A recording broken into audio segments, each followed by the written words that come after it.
I do. I hear nothing. We're live. I hear nothing. Welcome, everybody, to Boxing Insider Fight Night. I am here with Randy, the former commissioner of New York City, Randy Gordon. My name is Henry De Leon. I am a trainer currently from Las Vegas, Nevada. Randy, how's it going? It's going great. You know, Atlantic City, to me, once upon a time, was the mecca of boxing. I think to all of us, it was the mecca of boxing.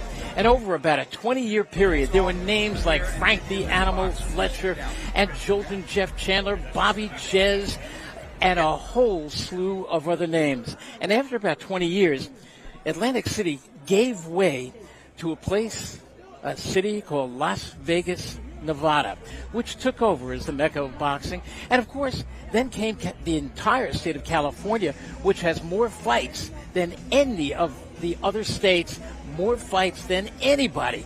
And recently, they've all given way to, of course, Saudi Arabia with its mountains of money, which has become the new mecca of boxing. But now, boxing has made a return to Atlantic City. And you know what? There is a new kid on the block, or a new kid on the boardwalk. Henry, tell us about the new kid. Larry Goldberg. He's made a name for himself back in New York City by starting off and doing 9 shows at Sony Hall right in the middle of Times Square. He decided to cross over the bridge and come back to where he grew up, here in Atlantic City, to start bringing these fights here at Atlantic City. We are in the opening, and we have been assaulted by the former heavyweight champion of the world. We're in the opening, and nobody but you could do something like that's how big this has become.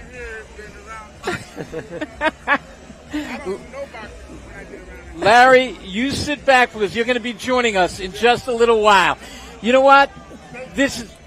We're from the Tropicana in the beautiful showroom here. The people are filing in. You're sitting down. You're watching the fights. Let's have a great time tonight. Let's get this whole card underway. Like Larry says, it's going to be a knockout.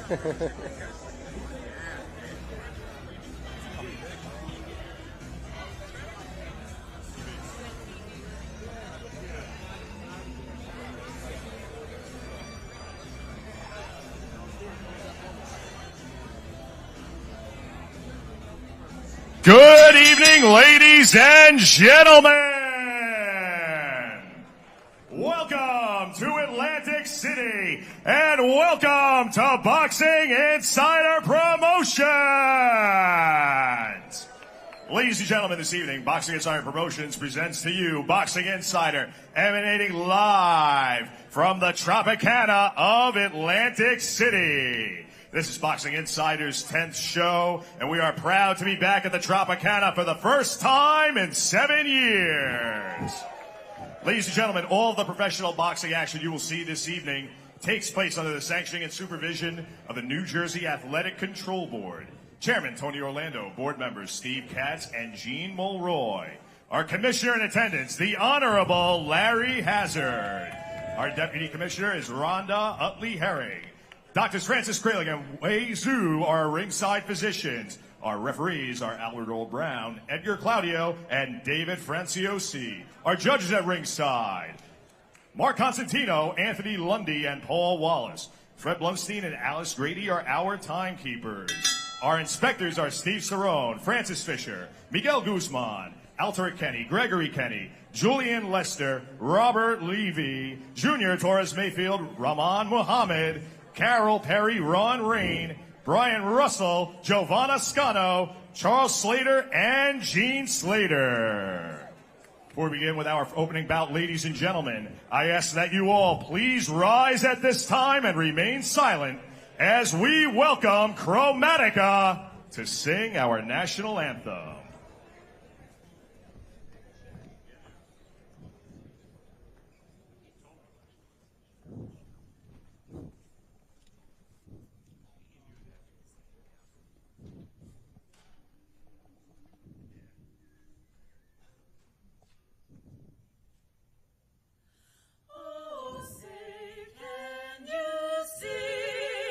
By the dawn's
was beautiful.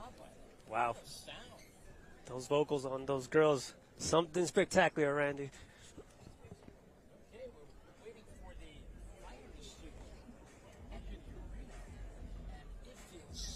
Great after so many years, 7 to 8 years away, to be back here at the Tropicana, back here in Atlantic City, which is now experiencing an entire revival. I mean, right around the time there was the recession in the 2000s, then, of course, 2020 came, COVID, and when COVID hit, Atlantic City basically shut down.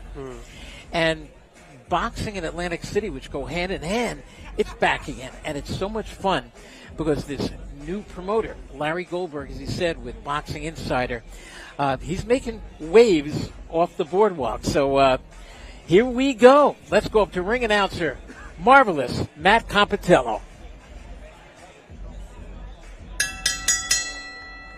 Ladies and gentlemen, Boxing Insider opens this evening with our first contest, taking place inside of 4 rounds in the lightweight division. About to approach the blue corner at this time, here is Kevin Hicks.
And now, ladies and gentlemen, his opponent approaching the red corner, Koby Williams. And Koby Williams making his professional debut now, heading into the ring. And the man already in the ring has had 3 professional fights. Kevin Hicks, 1 win, 2 losses. Very good matchup. 1 and 2 against a pro debut.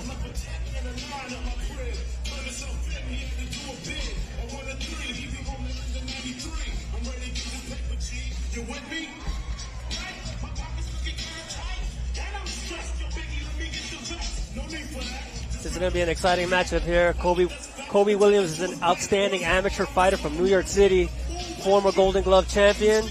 Kevin Hicks, obviously 3 fights in. It's going to be a fun one to watch. These guys are lightweights. Let's get it underway. Matt Compitello takes it away.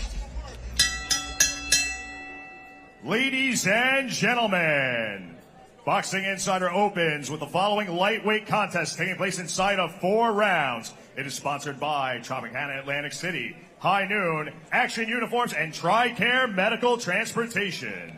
David Franciosi is the referee in charge of the action at the sound of the bell. Introducing first, boxing out of the blue corner, from Tazewell, Virginia, standing 5 feet 11 inches tall, weighing in at 135 pounds. He is a veteran of 3 professional boxing bouts and has a knockout victory to his name. Ladies and gentlemen, Kevin K-Flex Hicks. And his opponent, boxing out of the red corner, from Brooklyn, New York, standing 5 feet 8 inches tall, weighing in at 135 pounds. This evening, ladies and gentlemen, he makes his professional boxing debut. Here is King Koby Williams. We go to referee David Franciosi for the instructions for both competitors. Most important, protect yourself at all times, obey my commands at all times. Give me a good clean break. Touch him up. And here we go. 4-round bout. Lightweights here in Atlantic City, New Jersey. In the state of New Jersey, here are the rules. There's a 10-point must system. There is no standing 8 count, no 3 knockdown rule. And in the event of an accidental butt or foul, and the fight cannot continue, we'll go to the scorecards after half the amount of rounds. So in this case, 2 rounds must be complete. And let me tell you, there's no saving by the bell in any round, including the last round. Randy G., the commish, along with Henry De Leon. You know, Randy, it's always interesting when you see guys coming straight out of the amateurs and looking to make their pro debuts. It's always interesting to see how they handle that transmission. Smaller gloves, no headgear. For a guy like Williams making his debut, what do you think he's feeling in there? Anything more than Hicks, who basically at 1-2 is coming in here against more or less a local prospect that a lot of guys are talking about? Well, honestly, based on what we're looking at right now so far, Koby looks like he's the more comfortable fighter in there. Hicks seems like he's a little bit more on edge. Koby looks like he's just, you know, like he belongs there. He's comfortable. That was a nice straight left hand by Williams, and I think he's starting to measure Hicks already for that. I think that might have been a trip, but he has been getting nailed by that left hand, and I think he is feeling them for sure. Yeah, Koby Williams looks very composed, nice and relaxed. Hicks looks like he hasn't even quite settled in.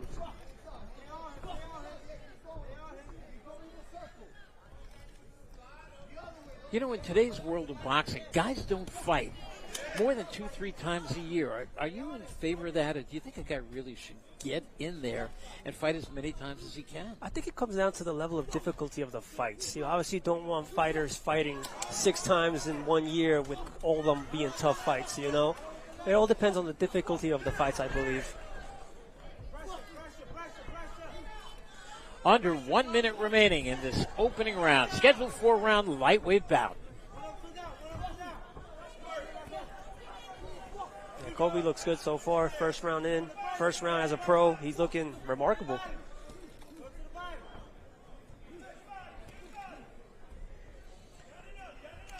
A little Floyd Mayweather there. Floyd Mayweather, like a shoulder roll. You catch that by the southpaw, Koby Williams. Sweeping right hook by Williams. He's looking for some Beautiful left hand to the body there. some real power shots. Been a big round for Williams without knocking his opponent down. I mean, Williams is landing at will at this point. First round in, he's pretty much landing every shot he's thrown so far. There's the end of round number 1. Remember, scoring is on a 10-point must system, 9 or less to the loser round. And Henry, I don't know if you know that I do this. When I'm scoring a fight, if it's a close round, and let's take a look at some of the action, I'll tell you about my scoring feelings. Yeah, it's beautiful work right there from Koby Williams. Yeah, like I said, he looks like he's a lot more composed than Hicks is. And, yeah, I mean, it was a pretty dominant first round for Koby Williams. Well, when I score a round, 10-9 means it's a close round. 10 to the winner, 9 or less. There's that word, less. It doesn't say 10 to the winner, 9 to the loser. 10 or less. To me, that was a Koby Williams round all the way, and he won it rather handily. So when I do my scorecards, I make it 10-8, even without a knockdown. Because when I look back and I'll put no knockdown, I see, oh, a 10-8 tells me how big Koby and comfortably he won that round, and he really did. I mean, he definitely cruised to that first round pretty comfortably, and he started this round. Yeah, the referee's going to probably have to step in this fight. Looks like Koby has come out looking for the ending here. I believe he was feeling his opponent out in that very first round, Kevin Hicks, and I think it looks like everything that Koby's throwing right now is designed to stop his opponent. And Henry, the way it's looking right now, and there's been no knockdowns, and he hasn't really been staggered or anything, I don't see Koby making it through this round. I'll be surprised if he does. Koby or our friend tough. Kev? He's tough. He is tough. But I mean, good body shot. Good body shot. Yeah, he is tough. He was taking some solid shots. This is it's not that Hicks doesn't have anything. It's that Koby Williams, I think, is what I'm seeing right now, and it is over. A second round stoppage. What I am seeing from Koby Williams is, I think this is a heck of a prospect. You know what? On Sirius XM Radio with Jerry Cooney, we always look for new faces. This is a new face, a guy who's now 1-0, and I like what I see. I mean, I don't think they should rush him, but I love what I see with Koby Williams. I mean, he had the right punch selections. He was composed. He took his time. But it's also fair to call out that Hicks was probably just not as skillful as Koby. Yeah. So it's really hard to see what someone like Koby can bring to the table when they're not exactly, being challenged, so that we can really see how they handle being in deep waters. Obviously, this is a pro debut for Koby Williams, and it's a great way to introduce him to the pros, but I would like to see how Koby handles himself with a bit more of a challenge. I think that the referee did a wonderful job in there. I think some other referees might have looked at him and let it go on, but you know what?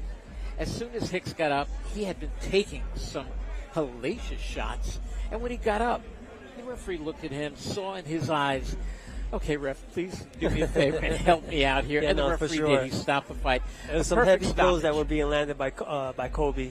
And it's like you said before, he's a top prospect coming out of New York City. I'm excited to see where his career will lead him, and this is just the intro to Koby Williams.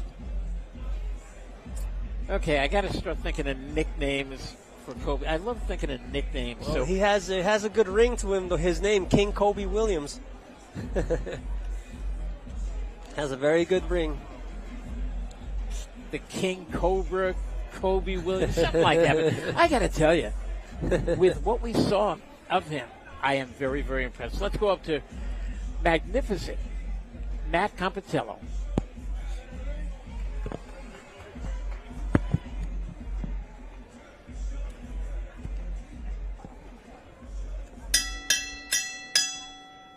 Ladies and gentlemen, the winner of our opening contest here at Boxing Insider, by way of technical knockout in 1 minute and 5 seconds of the second round, King Koby Williams. An ecstatic Koby Williams winning his professional debut with a second round stoppage over a very game Kevin Hicks, who in defeat falls to 1-3. I'm Randy G, along with Henry De Leon, at the return to boxing at the beautiful Tropicana Hotel and Casino. Koby, wow. Welcome to the pros. How did that feel? I'm not even gonna lie to y'all, yo. I'm like so, I can't even talk right now. I'm so excited. I just want to say shout out Boxing Insider, shout out my coach Jose Guzman, shout out De Leon who's giving me an interview. I've known De Leon for years, man. He's my brother, bro. I love him. Today overall, bro, I felt good, bro. Honestly, my first pro debut, I feel like I didn't do that good. Honestly, I'm giving my performance a solid C-. But yo, I'm coming back, bro. I'm back. I'm here. I'm ready. I want what's next, and that's it. Yeah. Obviously, this is your first pro fight. Did you see any differences or anything that stood out for you when you compare it to fighting as an amateur? What I would say, it feels good actually hitting somebody in the face without headgear, you know? No disrespect, but I'm not gonna lie, I've always been a slow-paced fighter. I've always fought like a professional fighter. So, when I went to the open class, it felt normal. And then now that I'm pro, I feel like, I can take my time, take all day. And I feel like by me being in my prime right now, you know what I'm saying? I don't think anybody can fuck with me, for real. So I'm on to the next one. How soon do you want to come back here? Man, I want to fight tomorrow, bro. No, I'm lying. Nah, but I'm going to fight definitely on the next Boxing Insider event. Listen, I'm here. I want to fight. I want to train. I don't know. I'm so excited right now. Thank you everybody for coming out, my family. I love y'all. Jose, Guzman. Yo, I'm lit. Congratulations, man. Great job, Henry, with our very happy winner. Have you ever seen a guy this? I mean, he's elated, and he should be. He was born in Virginia Beach, now lives in Brooklyn, New York. He stands 5'8". He's a southpaw. You saw him in action in his debut, and he won by a second-round TKO. And you heard him there, and he's hoping to fight on the next card, which is going to be in July. Henry, great job with that interview. That was one excited, jubilant fighter, wasn't he? I mean, he seems so pumped, and like I said, he brings good energy. He obviously is a very talented fighter, but, you know, I'm curious to see how he does later in his career as he progresses. I mean, let's be honest about it. I mean, it was his debut. His opponent was 1-2, but a game 1-2. And he said he is hoping to fight on the July card here. I'm hoping we get to see him again on that card.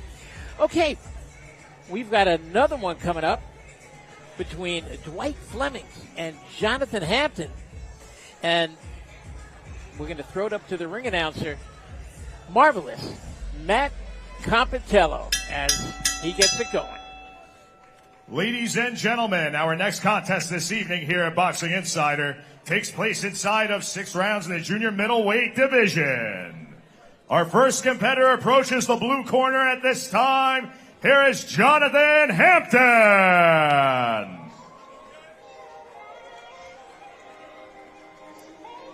These are super welterweights coming up next in a 6-rounder.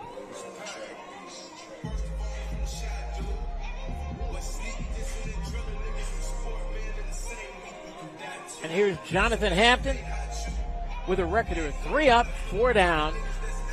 And he's going up against an all-winning fighter, 6-0, Dwyke Flemmings.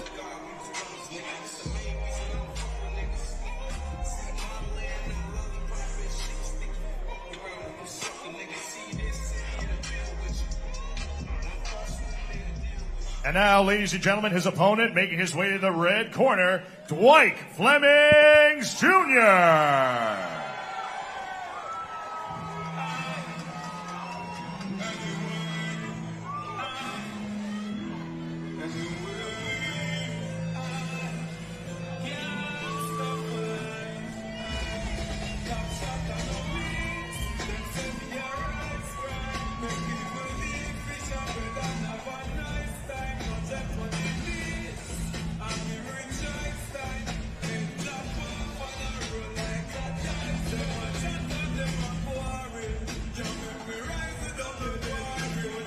And Dwyke Flemmings enters the ring.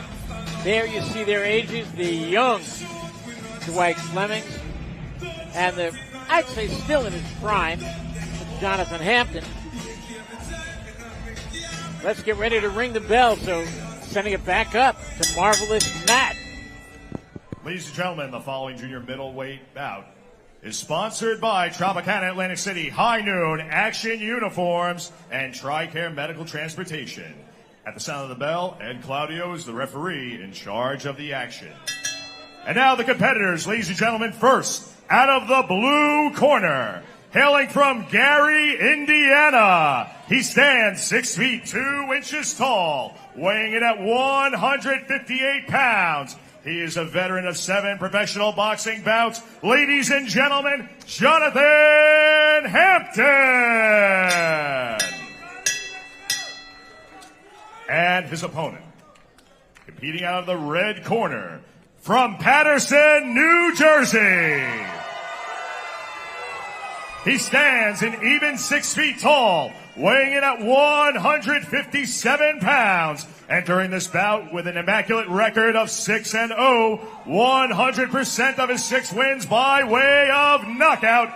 Here is the silverback, Dwyke Flemmings Jr. We go to Ed Claudio, the referee, for the instructions of both competitors. Dwyke Flemmings out of Paterson, New Jersey, is just 20 years old, brought a large contingent of fans with him this evening. He began his career back on Christmas Day 2021. Would you want to fight on Christmas Day, or is that a great present? That just shows his commitment to the sport. I mean, that's some serious commitment. And here we go, round number 1. Scheduled 6th rounder, Dwyke Flemmings. Now, Dwyke Flemmings, like, I've seen him fight at the Barclays Center. Let me tell you, this kid is talented. Just put a nice combination together Good there. Body shot already, left hook to the head, beautiful. Dwyke has those yellow gold stripes. He is unloading. He is not playing games. Bad intentions on every shot so far. That's one thing that I appreciate about Dwyke, Randy, is that he has some beautiful body shots.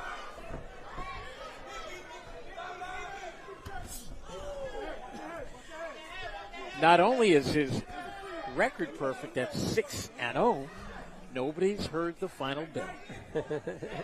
6-0 with 6 stoppages. That's pretty impressive. Nice body shot.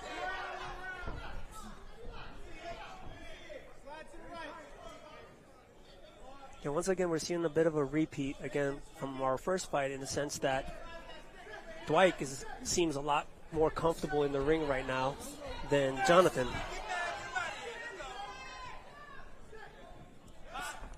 Dwyke's last fight took place back in February when he had himself a first-round stoppage over Rufino Lewis. Nice sneaky uppercut there by Dwyke.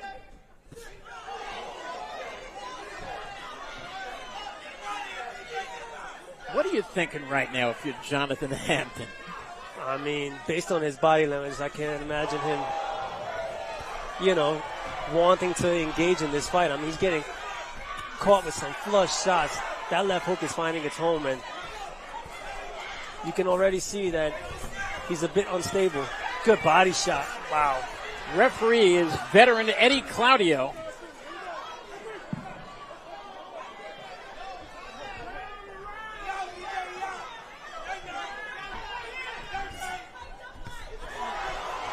Dominant first round so far for Dwyke. I mean, again, going back to what we said about the last fight, Randy, is like clearly there's a skill gap between these two.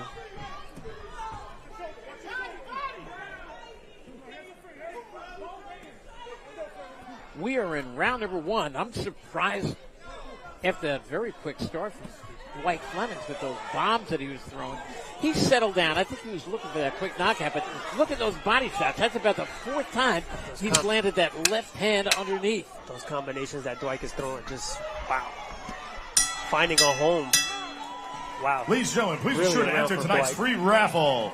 You can win amazing prizes like signed boxing gloves from Mike Tyson, Sugar Ray Leonard, or one of tonight's professional boxing guests. We also have a Muhammad Ali trading card. Who is our sponsor? Is it fair to say, Randy, that that first round was won by Dwyke? I can't believe we were doing the opening, and normally, and there's a lot of security around here at the Tropicana, and they will stop anybody trying to come through and jump on camera or whatever, but nobody stops the legendary Hall of Famer, maybe one of the greatest heavyweight champions of all time, and perhaps and arguably on his night may have been the greatest heavyweight champion of all time. We get assaulted on the opening of the show by Larry Holmes himself, who we're looking for him. He's at ringside here, and we hope to be bringing him over to talk to him during one of the fights. Maybe during the heavyweight matchup. That would be fun. And Johnathan Hampton pawing out with a left hand. Doesn't look like anything's really on it, just touched Flemmings with that shot. Nothing, no power behind it. But a point scorer. I mean, if you can continue to do that.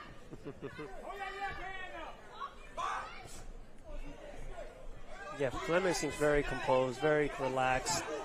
He's enjoying his time in there. On the other hand, Johnathan doesn't seem like he's quite enjoying his time in there.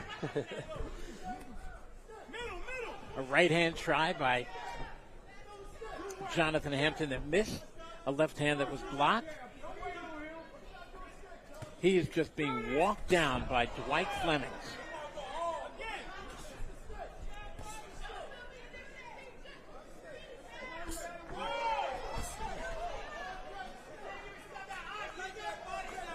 And his body shots are landing quite.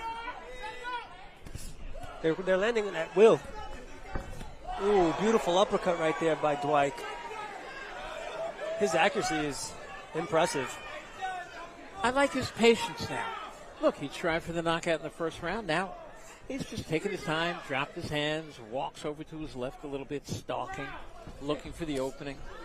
Stalking his opponent quite nicely, using that jab to set up his shots, create a little bit of more openings.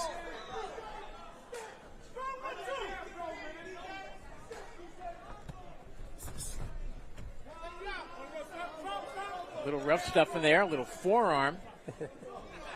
And Eddie Claudio, that veteran, a no-nonsense referee, he stepped in and said, hey, come on, watch the forearm. I would like to see Flemmings cut the ring off a little bit better. He's definitely just following Johnathan around. Mm-hmm. Remember, he is 20 years old. If you're standing in front of him and you're that target, he'll throw. But you're so right. There is a real art to cutting off the ring. And it's like you said, he's only 20 years old, so he has Yes. a lot of time to continue to learn and, improve his skill set. But so far, I'm very impressed with what I'm seeing. Punch selection, how patient he is. He's not rushing, like you said, to try to get that stoppage. He's taking his time.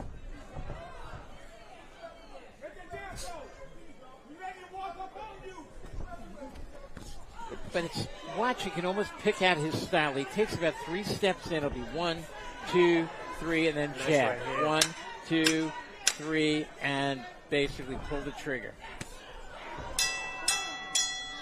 There's the bell, ending round number 2. Another great round for Dwyke Flemmings Jr.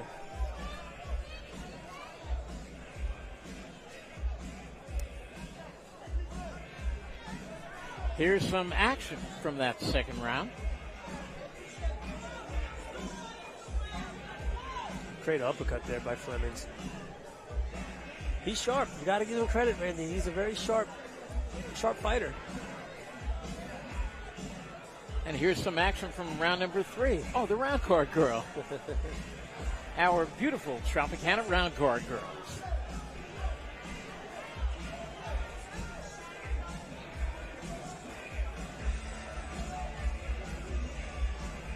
Yeah, Johnathan has to gain a little bit more confidence if he wants to be able to go the distance with someone like Dwyke. He can't let Dwyke continue to control the pace of the fight. At some point, Johnathan kind of has to just be able to take a risk, sit down, and try to hit Dwyke with a heavy shot so that Dwyke doesn't feel just comfortable. There we go. I was about to say, okay, easier said than done. For sure, especially against someone as talented as Dwyke.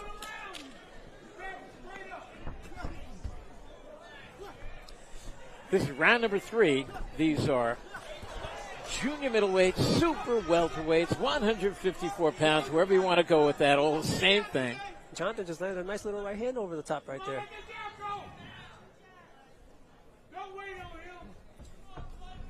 He's trying. You got to give him credit. He is trying. Yes, he is. He's pecking away. I mean, with that jab. I see a right hand over the top of that lazy jab. Just kind of pop, pop.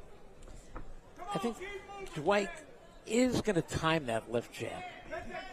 See, not quick. It's out there. It's there, but not very quick. Again, it's just a pestering jab.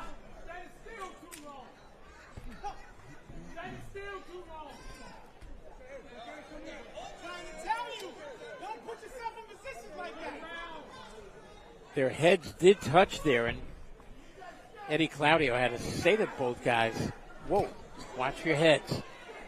Nice lead left hook there by Dwyke. Good body shot. Oh, nice. Yes. Yeah, and he Dwyke knows is it, ripping too. those He body knows shots it. coming back to the head. Beautiful work. Well, I think Eddie's going to say something to him again. So that's once before it's called healing, pushing with the open portion of the glove. Another great body shot by Dwyke. Back of the head. Wow. Pounding away to the rib cage.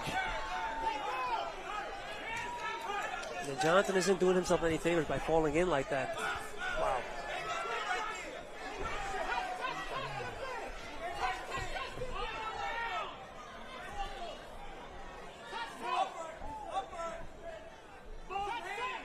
I mean, Johnathan is trying. He's trying to put together a few combinations together, but there's clearly a power difference in the shots that he's throwing compared to Dwyke's. Good body shot again. Coming up on about 30 seconds remaining in round number 3.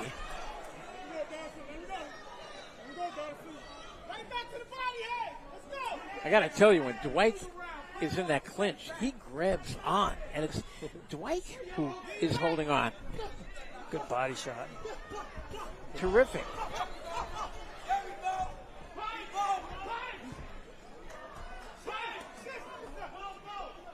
I mean, kudos to Johnathan. He's trying, but clearly he's being overpowered, outskilled by Dwyke.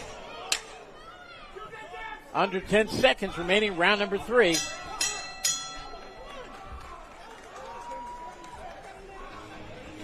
Okay, as they go to their corners, and the man on the right of the screen there, sitting down, Johnathan Hampton, do you think the end of this fight is near? If you're working his corner, and here's some action from that third round. Look at that body shot. Another one right there, and I think maybe another. Yes, he dug another one, and another. That's 4 body shots, and 5, and then a nice right hand upstairs. Yeah, it's beautiful combinations that Dwyke is throwing. He's putting together. It's like you said, Johnathan doesn't seem like he's reacting very well to these punches, you know. And I think after a certain amount of punches, the corner has to consider when is enough for the fighter that he's absorbing a lot of punishment. Well, again, the referee is veteran Eddie Claudio as we go to the 4th round, scheduled for 6. 154-pounders, super welterweights, junior middleweights. Round 4, scheduled for 6. Randy G., the commish, along with Henry De Leon. Here in New Jersey at the beautiful Tropicana Hotel Casino on the boardwalk, Atlantic City, New Jersey. I love saying that because I'm so happy to be back here. Nice stiff jabs by Dwyke right there, popping Jonathan's head back.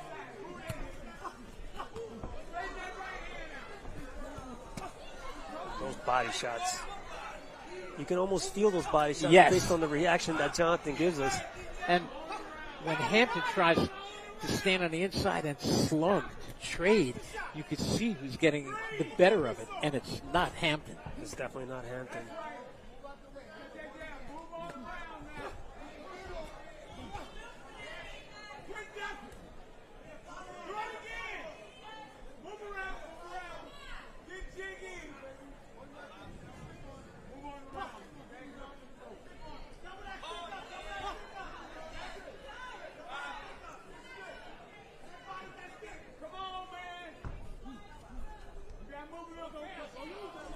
Yeah, Dwyke keeps pressing his head back, pressing Hampton's head back with that forearm. I wonder if after a while maybe the referee will stop warning him, maybe deduct the point. But I mean, honestly, whether the ref does it or not, I don't think it would make a difference in this fight. You know, a referee, I always believe, should know that shouldn't be the scorer of a fight. The referee should be that sole arbiter.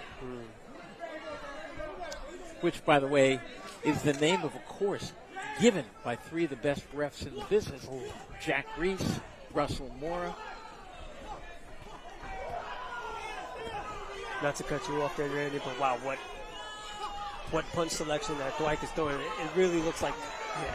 And the other referee is Tom Taylor. 3 of them give the sole arbiter. And what the referees are basically taught to do is when a guy is taking a beating like this, and Hampton is taking a beating, I think, the referee has to walk over and say, almost between rounds or at any point, you got to show me something. You can definitely see the concern in Eddie Claudio's face right now. He's the way he's looking at Hampton. And right so, you know, he's taking some heavy, heavy shots. And I must tell you that Larry Hazard, the commissioner here in New Jersey, the executive director, he runs his commission better than anybody runs any commission in any state. At one point, he was a referee, maybe the best ref that's ever been in there. I've seen him stop fights on his own. Yeah, there we go. And Eddie Claudio did the right thing there. Because I really believe that if it had gone on any more, you would have seen Larry Hazard maybe not jump up on the ring apron, but he would have looked over at Eddie and just kind of motion, watch this guy. A perfect stoppage, I think, by Eddie Claudio. Oh, for sure. And like we spoke about before, I mean, after a while, it becomes unnecessary punishment. Now, those shots missed. Body shot did not miss. And Dwyke is just walking him down. Little shots, big shot, bang! Runs into a right hand. Hampton is fighting on heart alone. I mean, he sure was. But clearly, like I said before, there's a huge skill gap between these two. And, yeah, Dwyke did what he was supposed to do here tonight. So, yeah, he won it. And he is now 7-0. I hope you're going to be able to jump in there and go around with him now on the microphone. I mean, based on how he looks like he can still go another few more rounds. He doesn't even look like he's fatigued yet.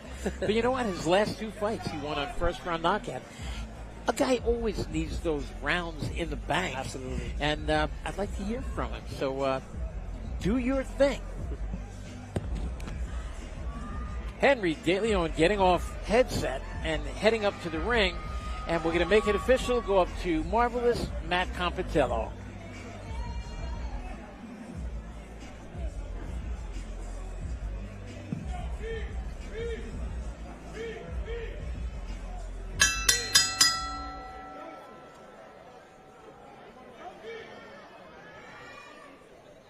Ladies and gentlemen, the winner of this bout in 2 minutes and 55 seconds of the 4th round by way of technical knockout, the silverback Dwyke Flemmings Jr.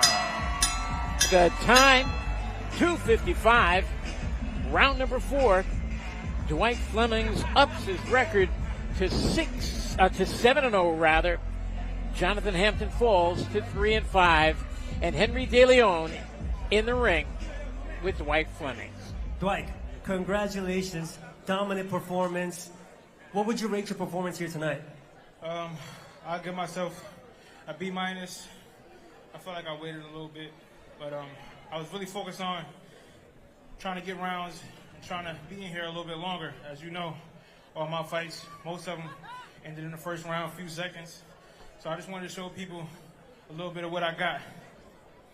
I mean, your opponent, Johnathan Hampton, was game. We saved him a little bit.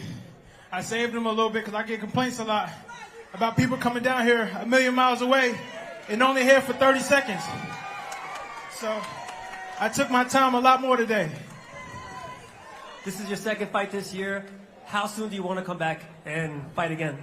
To be honest, I'm young, but this is a brutal sport. The hard part is in the gym. I have 4 camps back to back. I'm not gonna lie, it was tough, mentally, physically, emotionally, everything. So this is a good win. I went 4 rounds. I'm gonna take a month off and get back to it as soon as possible after that month. Now let me ask you, obviously you're from Paterson, New Jersey. This is Atlantic City, New Jersey. How does it feel fighting here in your home state? Man, it's always great. I always feel the love on the East Coast. The people love me and I love the people back. Congratulations. Paterson, New Jersey's Dwyke Flemmings now ups his record to 7-0 with 7 knockouts. And I'm kind of surprised. This is his second fight of the year, and he said he wants to take a month off. I mean, he didn't say he was going to take the summer off, but he wants to take a month off. I know he's been training very, very heavy. His last fight he trained very heavy for. He had a first-round stoppage. But then he got right back to the gym, so he's been working for weeks on end. And you know what? These fighters definitely do need a break. And as Henry is back on headset, great interview. And he surprised me by saying he wants to take a month off. I thought, I'm getting back in the gym. Did it surprise you when he said he gives himself a B-? Well, he said that he was carrying him, and I guess you can see in clips of the fight that it did look like he was holding back a little bit. But, again, I mean, I feel like that kid has a lot more to offer, and I would love to see him be put in a situation where he can display most of that skill set that I believe he still hasn't shown us yet. Okay, our next one. We've been waiting for this one. Pryce Taylor is a highly touted prospect out of Brooklyn, New York. The New Jersey, New York area. And he's a legitimate heavyweight. Though he doesn't have the stature, the 6'7", 6'8", that so many of the heavyweights do today.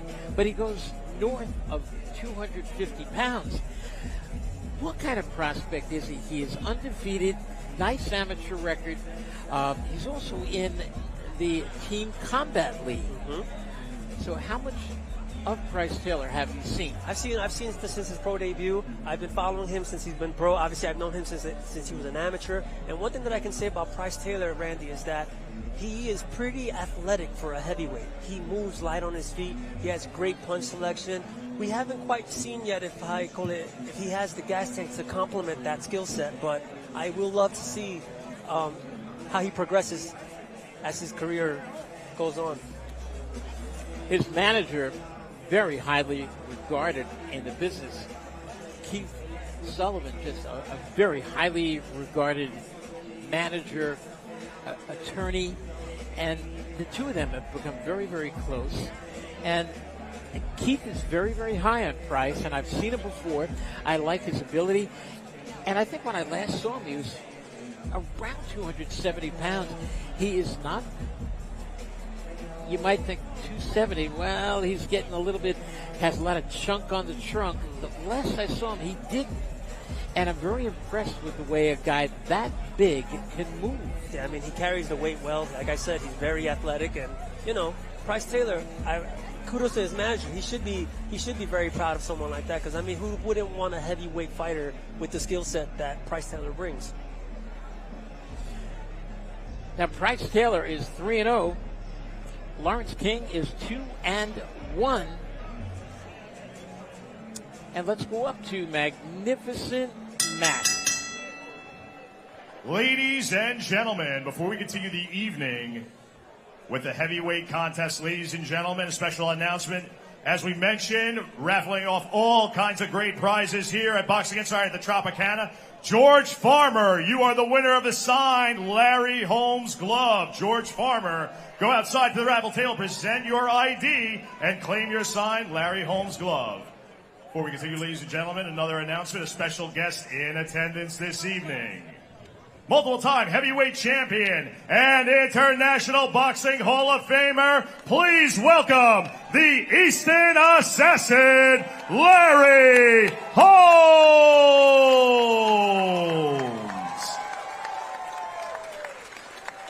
One of my all-time favorite fighters, the Easton Assassin. And Henry, as I said before, and I mean this from the bottom of my heart, one of the greatest of all time, and I think even on his night, may have been the greatest. The jab, unquestionably the greatest. 100%. People talk about the Joe Louis jab, great. Ali jab, great. Larry Holmes jab had everything that any jab in the history of boxing had.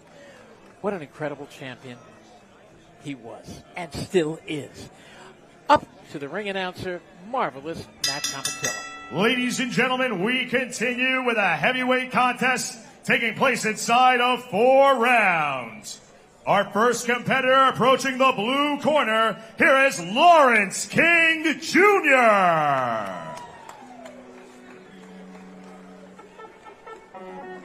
Lawrence King making his way into the ring out of upstate New York, out of Rochester, New York. I used to put on a lot of fights when I was commissioner. I used to go up there to many, many fights at the War Memorial Stadium. We had Aaron Pryor, the legendary Hall of Famer Aaron Pryor, fight there. And now to bring in the Price is Right, marvelous match.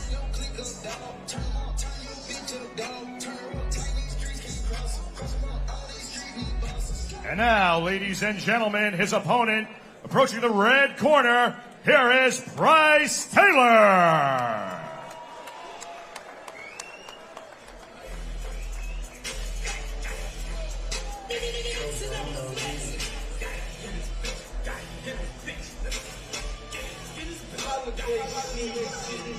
Pryce Taylor is definitely a top prospect out of New York.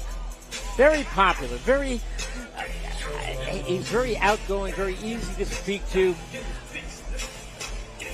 And for you guys who get Sirius XM Radio, check out on the Sirius XM app his interview with us the other day. Let's get this one started and go back up to Matt Compitello.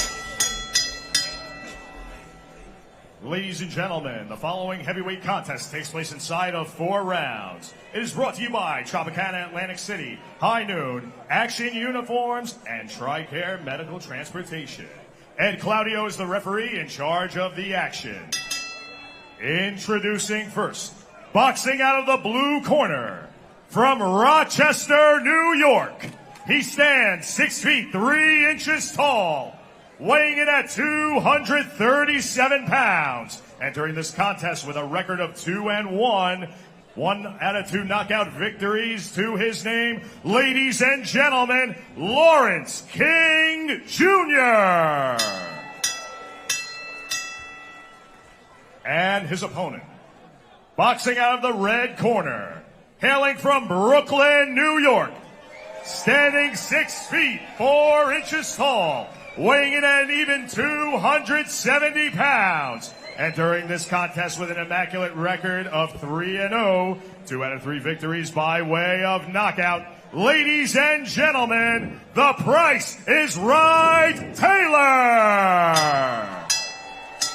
We go to Ed Claudio with the insurance for both competitors. Eddie Claudio, the referee again for this fight. Just refereed the last fight, the veteran Eddie Claudio. Looking at both guys, giving them their instructions, likes where the trunks are. 270 pounds, Pryce Taylor, 237. Lawrence King. King is 2-1. Taylor, 6-0. 3-0. And this heavyweight bout, scheduled for 4. Quick prediction. We don't know. Does it go the distance? I mean, I would like to see it go the distance only so that we can see a little bit more of Pryce Taylor. Yes. You know, I think he's another one that has a lot to offer. And with the quick stoppage, he'll cheat the fans from what he has hidden in that tool set. In his last fight, Lawrence King lost a unanimous 4-round decision to a guy who is 1-0, Darius East, in Rock Hill, Illinois.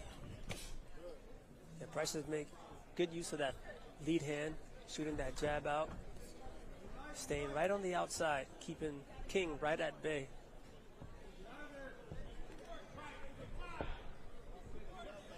Both guys about the same height, about 6'3" for King, around 6'4", maybe a shade above that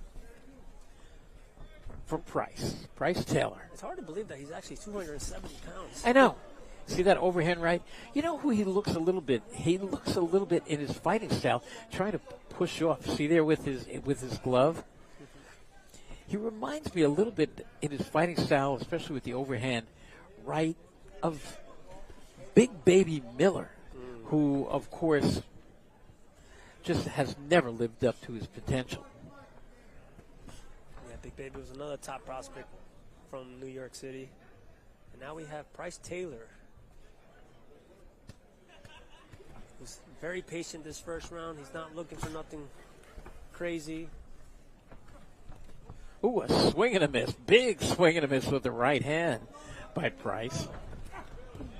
Gets nailed with a right hand counter. Nice combination there by King.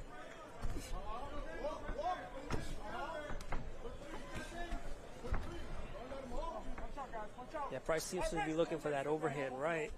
Would like to see him try to set it up just a little bit more with that jab.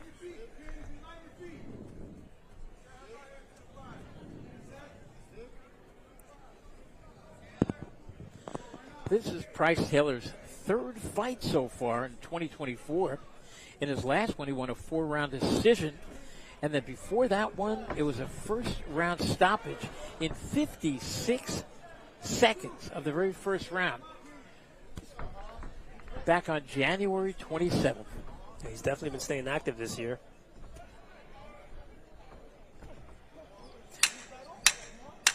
Final seconds, round number 1. Compared to the last 2 fights, the action here is a little bit slower, hey? Ladies and gentlemen, the official after party. Okay, while we head to the corner, let me ask you your opinion right now on today's heavyweight division. And, of course, we are closing in on the big fight, Tyson Fury against Alexander Usyk. But the rest of the heavyweight division, do you like what you see out there? Could these guys, in your mind, beat the guys, maybe the Lennox Lewises and the Klitschko brothers, and even before that, let's not even go with Larry Holmes. Forget that. Larry is an International Boxing Hall of Famer. But today's heavyweight division, I just think it's important to take into recognition that the heavyweights today are a lot bigger than the heavyweights back in the days, you know. And that doesn't mean they beat them.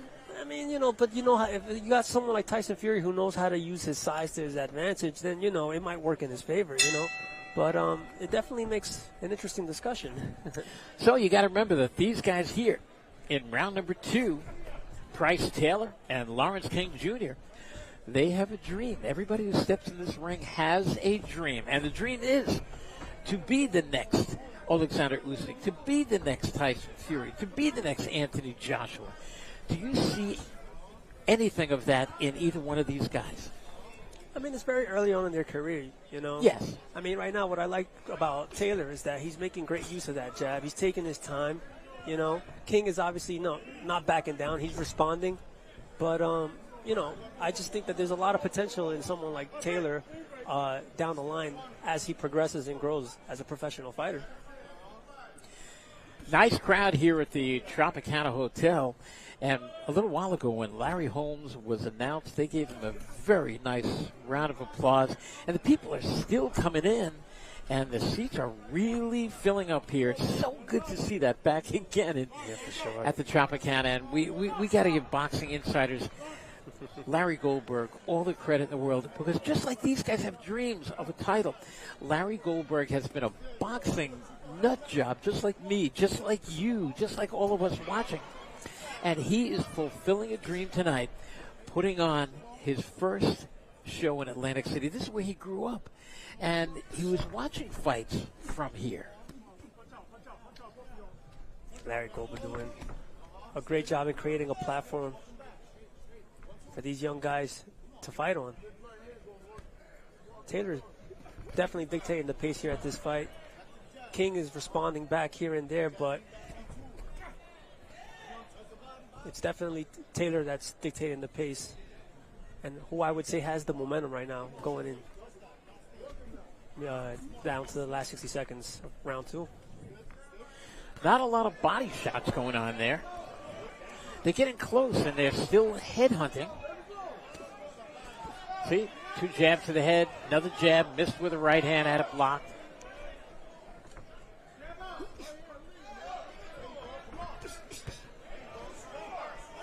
Nice body head combination there by Pryce Taylor. Final 30 seconds. Round number 2. The commish, Randy G, along with Henry De Leon. Nice straight shots by Pryce Taylor. King is still responding in there. He's not exactly laying down for Pryce Taylor right now. He's committed. He's game still. Good jabs there by King. A little taunting by Pryce Taylor.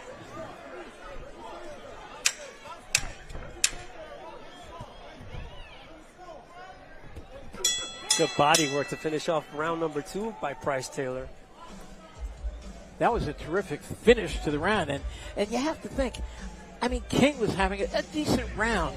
And any judge who was on the fence with that, those last couple of shots to the body, with the heart and effective, I think the judges could have easily leaned to Pryce Taylor for that round. Oh, for sure. I mean, I think that round was pretty dominant for Pryce Taylor. I mean, King had little pockets that he made it where he made it a slight bit competitive, but I still feel that Pryce Taylor definitely edged that round out. Tonight's free raffle. You can win amazing prizes like signed boxes from Mike Tyson or Sugar Ray Leonard.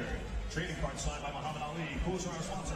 I think that King has to try to make a little bit more use of that lead hand to try to not allow Pryce Taylor just to walk in on him like that. A quick look into the corner of both fighters. With that quick look, did you have a feeling that one guy was maybe more tired or not tired? You saw nothing there. I didn't see anything. No, you definitely see a difference in these guys compared to the opponents of the last fights that we've had. Oh, yeah. The body language says a lot, and King, he's still in here. And in our opening bout, it was very impressive. Koby Williams winning his professional debut on a stoppage in the second round. And in our last bout, it was a TKO in 4 for Dwyke. Beautiful right hand there that King just landed on Pryce. Good body work there by Pryce Taylor.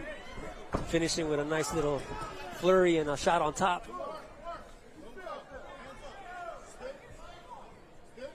You know, as fighters grow, I think these opponents, this matchup is perfect for both guys. Absolutely. Because it challenges someone like Pryce Taylor. It forces him to, get comfortable with what it's like to swim in deep waters. And to me, this is not a gimme fight for him. This is not something where he can come out and I'm saying, oh, he's really winning this one-sidedly. He's being pushed. He's being tested. He's definitely being tested here tonight. Good body work. Yes. Oh, see, now he's bending down. He's using his legs. He's using his body.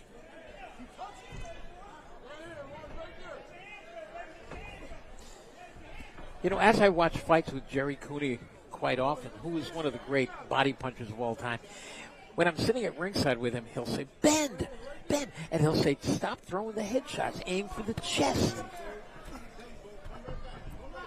I mean, this round definitely Pryce Taylor isn't shooting for the heads as much. He's going to the body. Ooh, good response from King.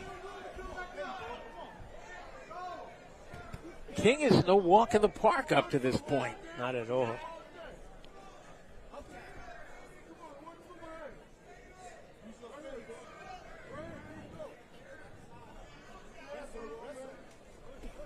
Yeah, King's definitely still in this fight. Good jabs there by King.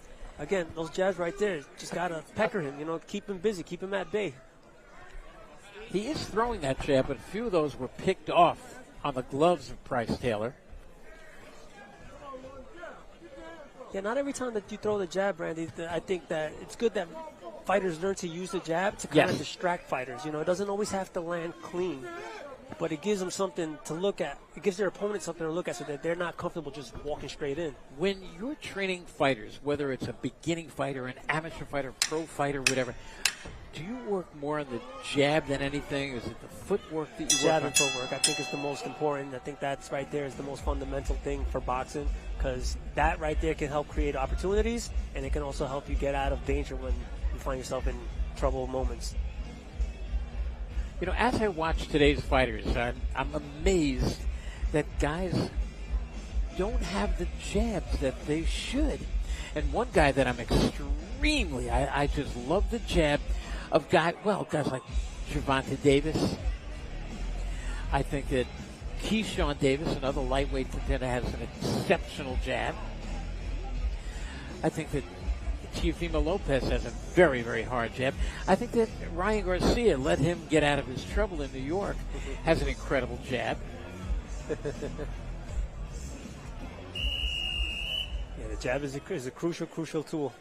And a guy by the name of Canelo Alvarez has one hell of a jab. And here we go. Fourth round. And right back to work with the jab, changing speeds on it. Look what he's doing with that jab. He's changing speeds. He's doubling up on it, tripling up on it, then hooking off of it. Nice step-in jab right there by Pryce. This is the last round, so both these guys are probably going to go out because they probably both feel that the fight has been pretty competitive, and I'm sure they both want to go home with the victory.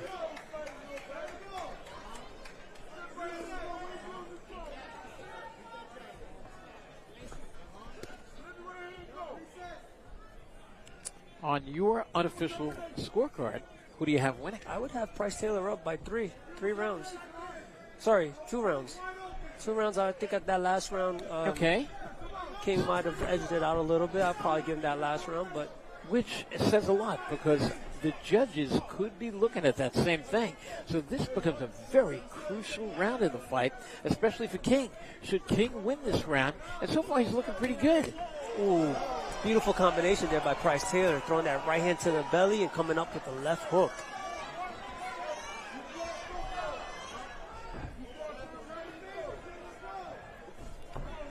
That jab snaps King's head back. You see that? I think he heard you, Randy. Taylor was just starting to play a little bit with his footwork, and as he stopped to admire and think about his footwork, he got nailed with a jab.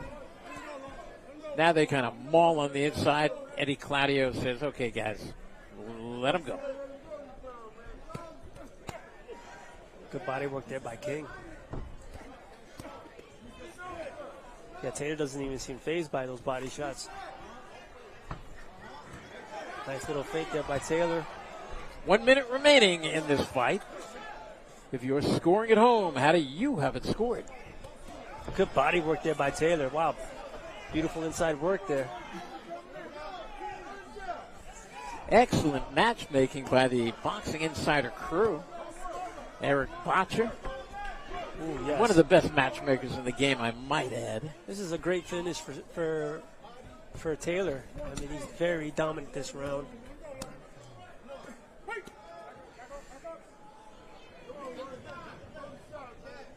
Just walking King down. I would like to see him, use that jab a little bit more, 2 or 3 jabs, and then throw that right hand. He's just throwing that one single shot just to throw a looping right hand, and it's missing. Good body work there by Taylor. 10 seconds remaining in this fight. Heavyweight bout. Pryce Taylor against Lawrence King. Will Pryce Taylor remain undefeated? There's the final bell. They have a hug for each other. Great fight. Let's see how the judges score this one. Are you going to be getting in there and interviewing both guys? Is this going to be an upset? We'll see.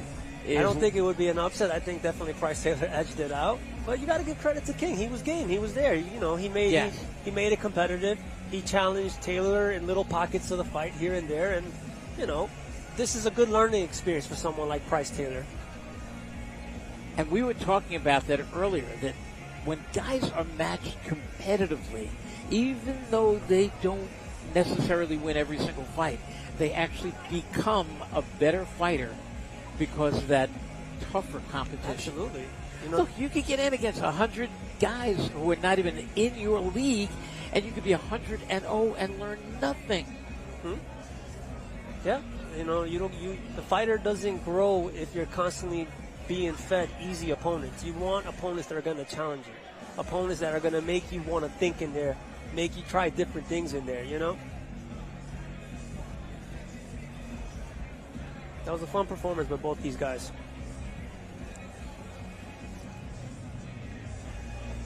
So in your professional opinion, this fight's going to go to Pryce Taylor. Absolutely. I think Pryce Taylor definitely had the better moments in that fight. I think he was the more dominant fighter. Again, I am very impressed with a guy that big, 270 pounds. The way he moves for a guy that crazy. big. It's incredible. Incredible.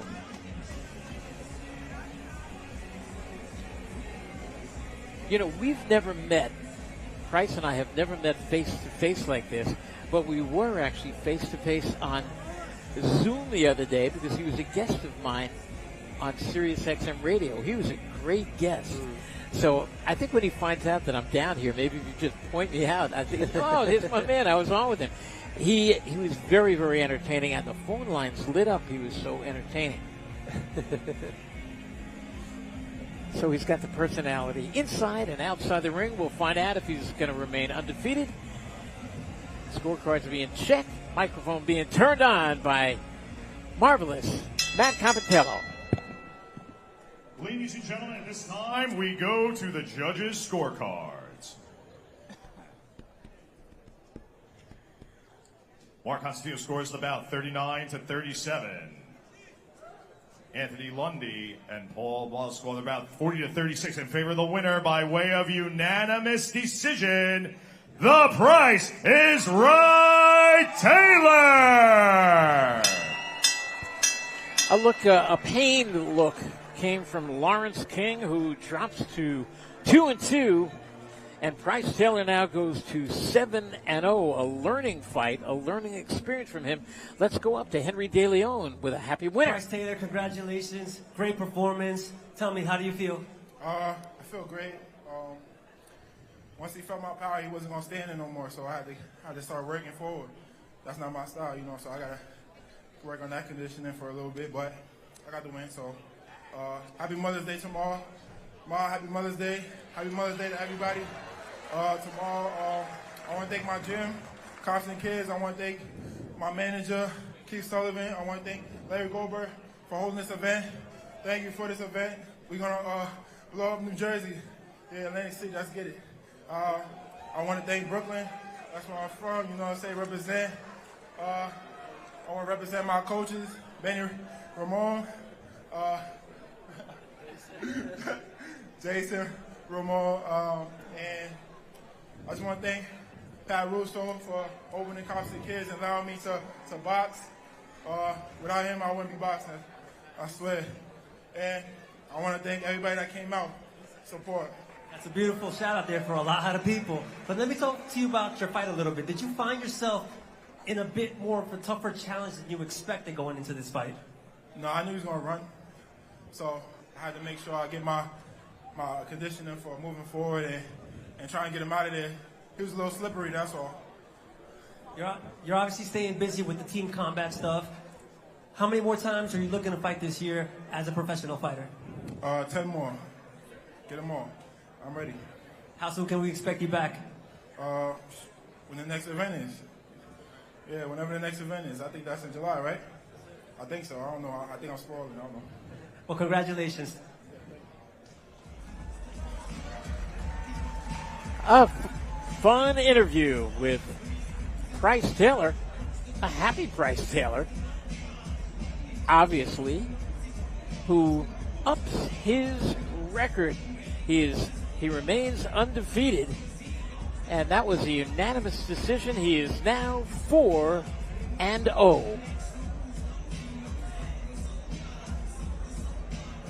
Very entertaining fight, and another very jubilant winner. Great job, Henry. I mean, he was trying to think of all the people that he could think and thank up there, and he was just in a jovial mood.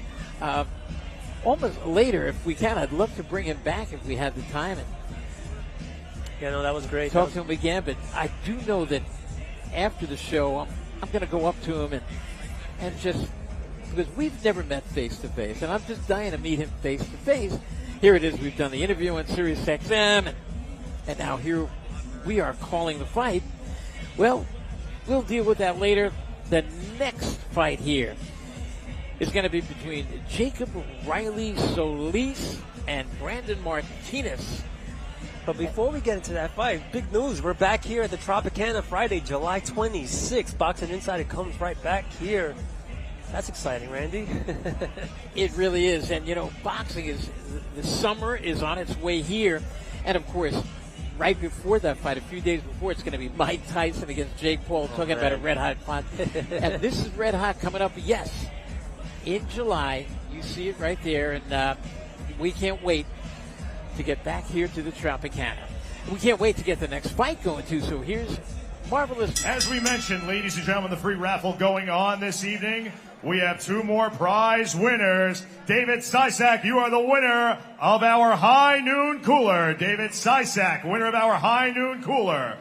Lamont Burns, you are the winner of the Mike Tyson Glove. Gentlemen, go outside to the raffle table and show your IDs and claim your prizes. Boxing Insider continues, ladies and gentlemen, with the following bout taking place in the middleweight division inside of 4 rounds. Our first competitor approaching the blue corner at this time, Brandon Martinez.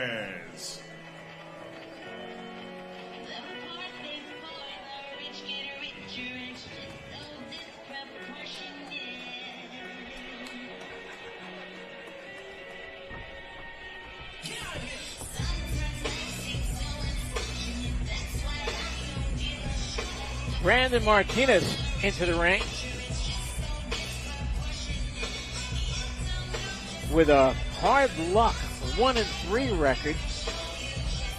You know, you can't always let those numbers fool you. Sometimes, you know, you got to take it to note that that's experience, you know. That's experience. And it seems that, you know, he's been in this game for 4 fights already, and that you never know what a fighter can learn within those 4 fights. And ladies and gentlemen, his opponent approaching the red corner, Jacob Soliz. And the undefeated prospect, Jacob Soliz, coming into the ring. Jacob Riley Soliz. 3 wins, no defeats, and he's got 1. 3 knockouts. Make it 2, make it 3 knockouts. And he's managed to get all 3 victories by 3 knockouts. Jacob fighting out of New York City. He had a short amateur career and went straight to the pros.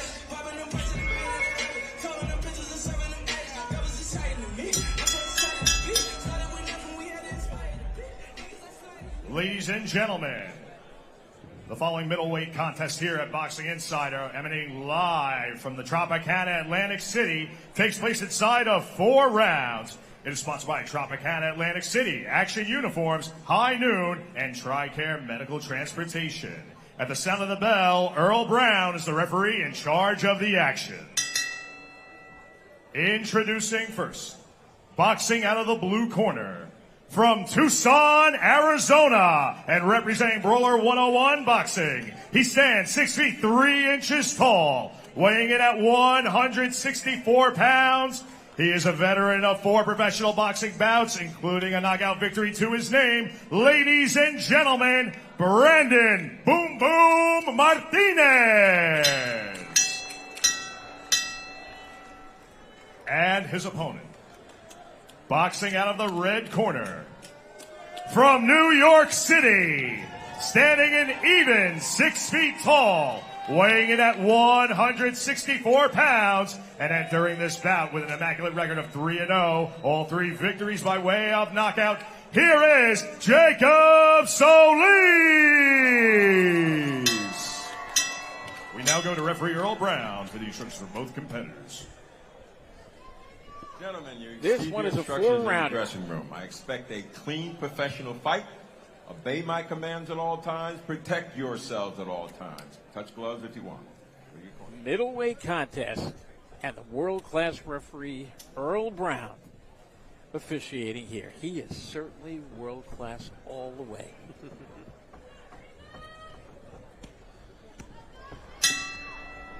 This one underway. Jacob Soliz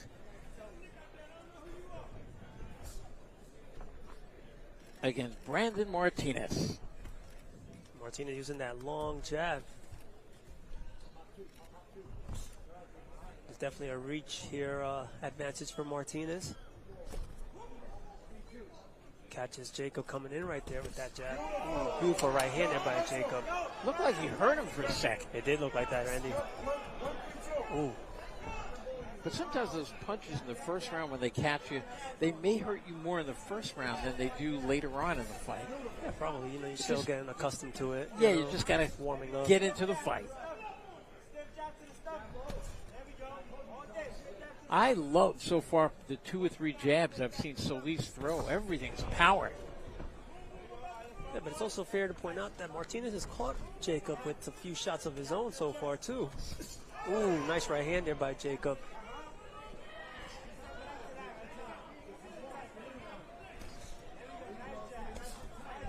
Good jabs there by Jacob.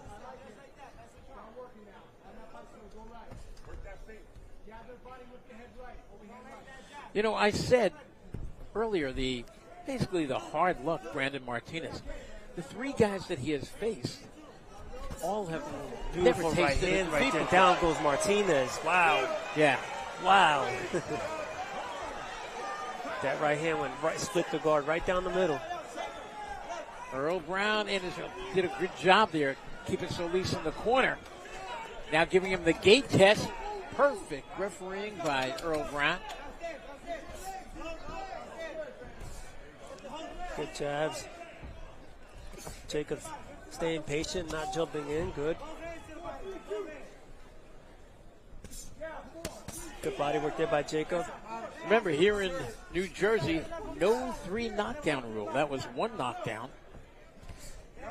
I would have to guess if he goes down 2 more times because he was hurt on that knockdown. He's hurt again. Backing towards the ropes. He's hurt again. He's down. That's a knee. Another right hand that forces Martinez to take a knee. Here comes the gate test again, I think. He takes a look at him. Okay. Yeah, Martinez is still in it. Remember, no 3 knockdown rule. But I have to think that if he goes down again, because he doesn't look good. 15 seconds left in the first round. Can Martinez make it out? Ooh, down he goes. Let's Let's see if Earl Brown is going to give him the opportunity. About 5 seconds remaining in the opening round. He gets up. Saved by the bell. Back to his corner, kind of credit to Martinez. He's taking knees, but he's coming right back up. He's not staying down. So, in scoring that round with 3 knockdowns, very rarely do you see a 3 knockdown round. Take a look at some of that action. That right hand going right down the center. Beautiful, beautiful setup there by Jacob.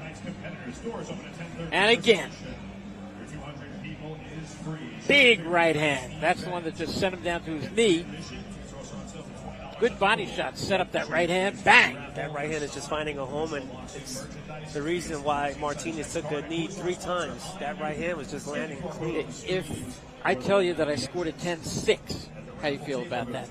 I mean, I would say that's definitely different. It's rare you see a 10-6 score on a scorecard in boxing.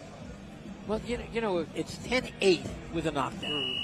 There were 2 knockdowns. There were 3 knockdowns. Yes. 10-7, 10-6. It was a one-sided round. Here we go, round number 2. Are we going to make it out of this round? It is scheduled for 4. It is Jacob Soliz, 3-0 with 3 knockouts, against Brandon Martinez, 1-3. Good jab to the belly by Jacob.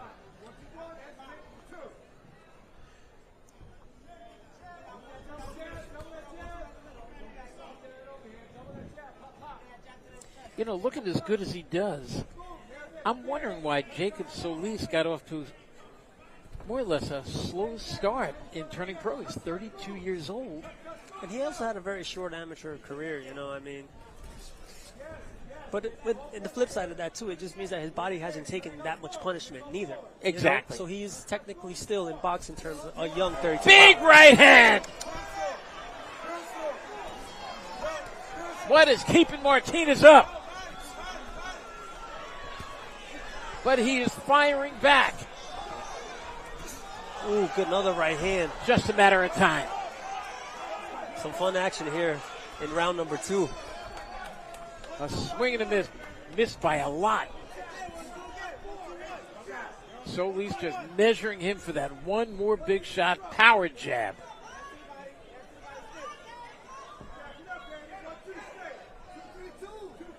Yeah, you can see how Jacob is maturing as a professional fighter. Like Even though he's landing those big shots, he's still staying composed, taking his time, and trying to set up the big finisher.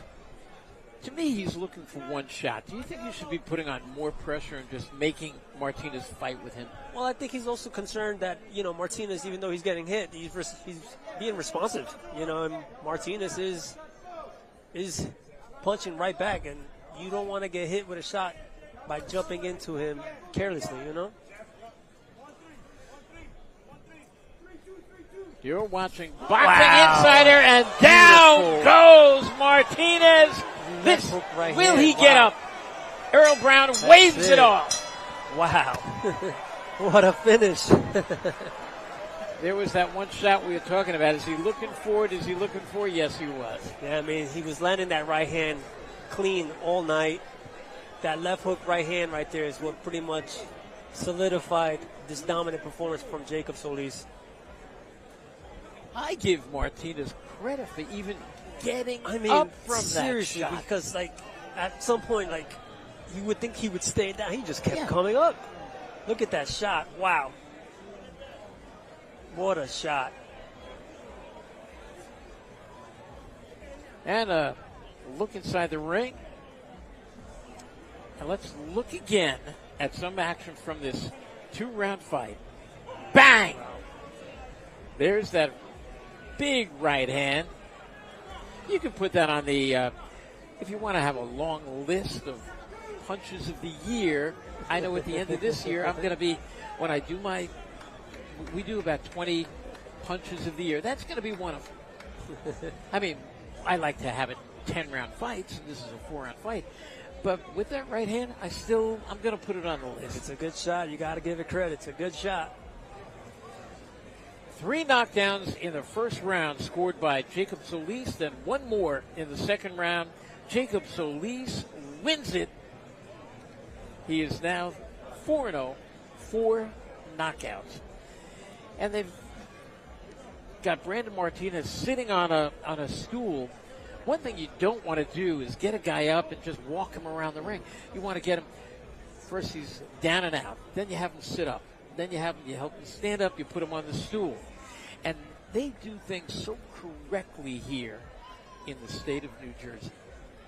Yeah, no, it's important to take care of a fighter, especially if, he concludes his fight in the manner that Martinez did this one. It's important that they take care and, like you said, take the right steps in caring for the fighter. And Earl Brown was watching Martinez all the way. And right before that big finish, you could see the veteran Earl Brown looking at him. And I think if he had so much as been staggered, I think Earl Brown was going to stop the fight. Yeah, no, great call. Great call. Kudos to the referee in this fight. And Henry De Leon getting up, heading into the ring to talk to the very gifted, undefeated Jacob Solis. And we're going to make it official. Up to ring announcer, Marvelous Matt.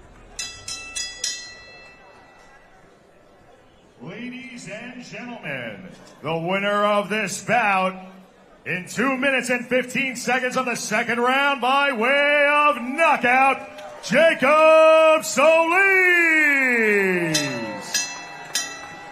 2 minutes and 15 seconds is what it took Jacob Solis to up his record to 4-0 with 4 knockouts. And he becomes another one of the guys that I think my friends over at Ring Magazine should Jacob, consider. congratulations. Great performance. Were you shocked on how many times Martinez kept getting up? No, I knew he was going to be durable. Respects to him. Hope he's okay. I wasn't surprised at all. What did you think of your performance tonight? Are you happy with the conclusion of how you finished this fight off? I'm pretty happy. A couple of things I did wrong, but I was definitely starting to put some of the things we've been working on in camp together, so that felt good. This is your 4th fight as a professional fighter. I believe it's your 4th time fighting this year. I mean, how many more times do you want to fight? You've been pretty active so far. Talked to my manager, but maybe a couple more times. We'll see. If you had to just give us a number, what round park it? How many times do you want to close out the year? How many times do you want to fight to close out the year? Probably 2 more. Okay. Well, congratulations. Great performance, brother.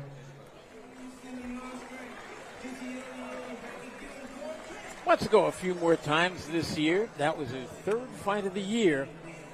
Jacob Solis wins it on there was nothing TKO about it. Yes, the referee stopped, but there was nothing really TKO about it. It was a knockout.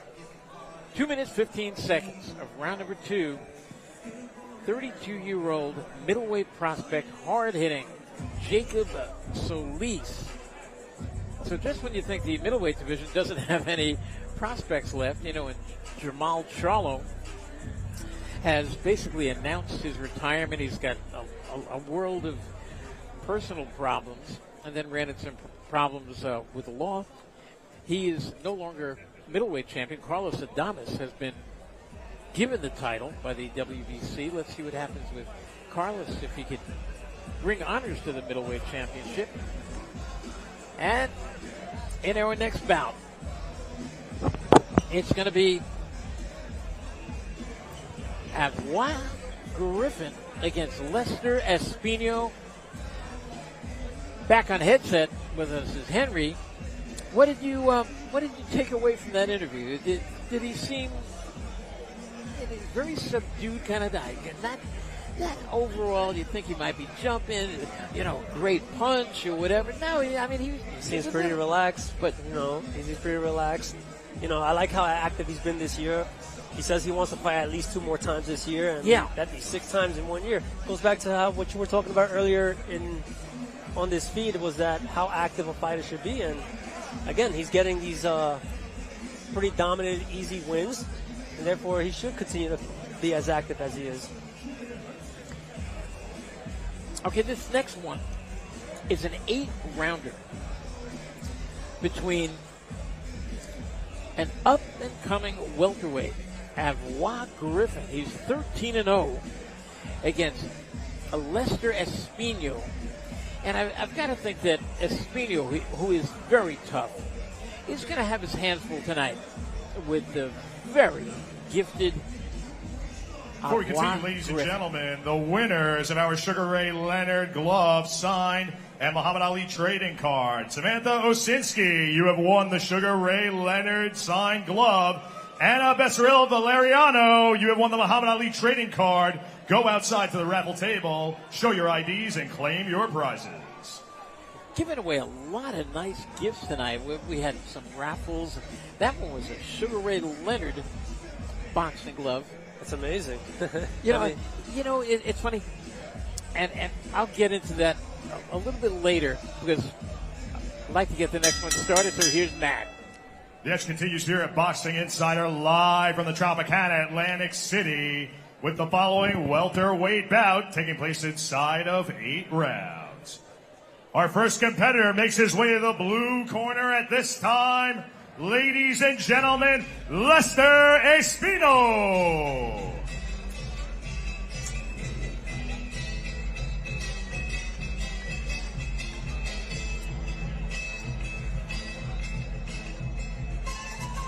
Lesther Espino making his way into the ring with a record of 8-5, 6 by way of knockout. He's been stopped on 2 occasions.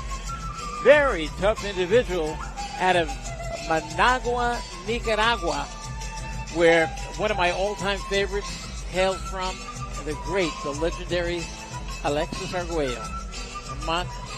Flaco de Explosivo. Ladies and gentlemen, his opponent making his way to the red corner, Avious Griffin.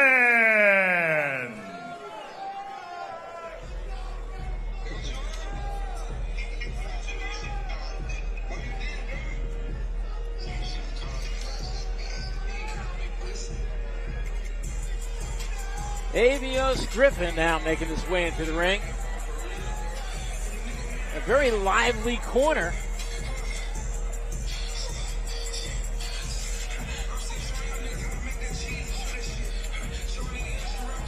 Avious Griffin is a top prospect coming out of Tennessee. This kid, Randy, he has such an amazing backstory. I'm excited to see him here perform at the Tropicana here for Boxing Insider Fight Night. 30-year-old welterweight out of Chattanooga, Tennessee.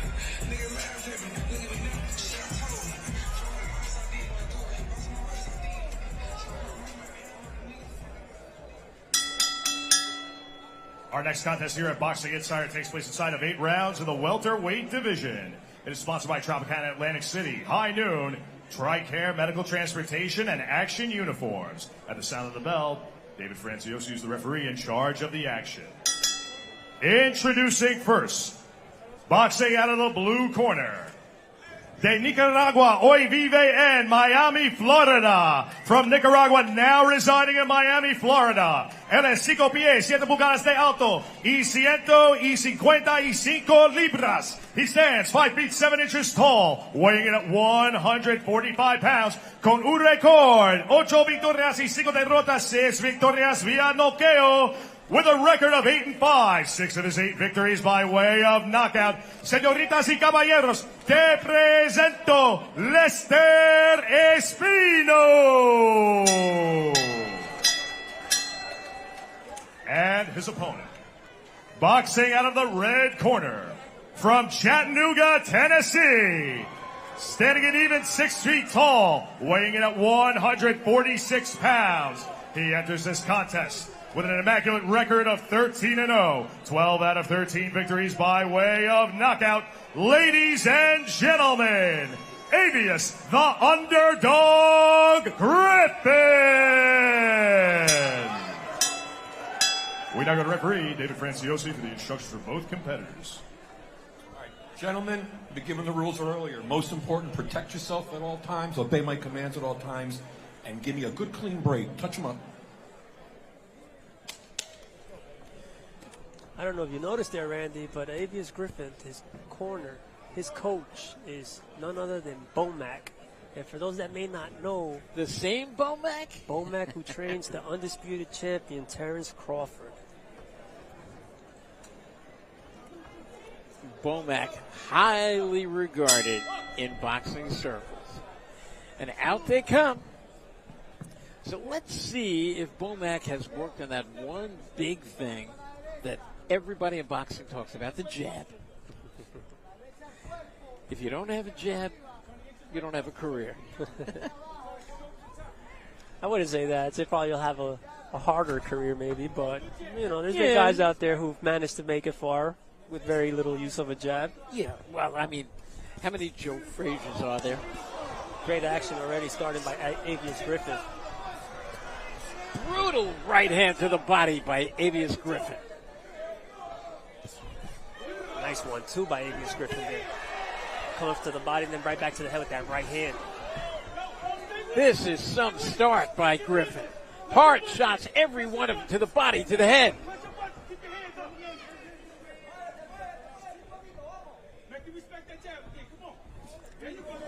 Griffin 13-0 with 12 knockouts. Look at those right hands. Body shots. Those are what I call rib roasters.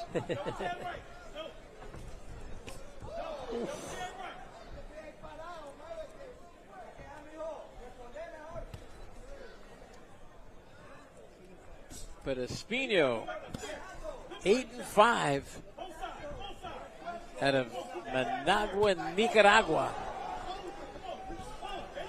Nice little chopping right hand over the top there by Avious Griffin.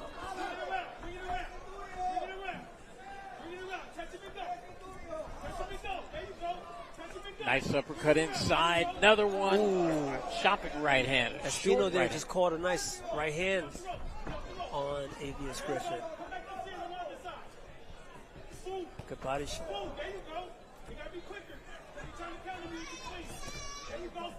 I like what I'm seeing so far from Griffin. These are the kind of cards. No, we're not seeing the World Championship here tonight. We're seeing guys who are going to be fighting for a World Championship one day. It's a great platform for guys, you know, who are just starting out in their careers. You know, it keeps them active. It gets, you know, people talking about them. You know, it slowly introduces them to bigger crowds. So it's exciting for when you see guys like Avious Griffin performing on platforms like this. And I see some big things for Griffin down the road. And I think people who are in the crowd here tonight at the Tropicana are going to one day say, oh, you know, I was sitting in a ringside seat at the Tropicana the night he fought. Nice defense, too, in the part of I like the way he got out of that, shot.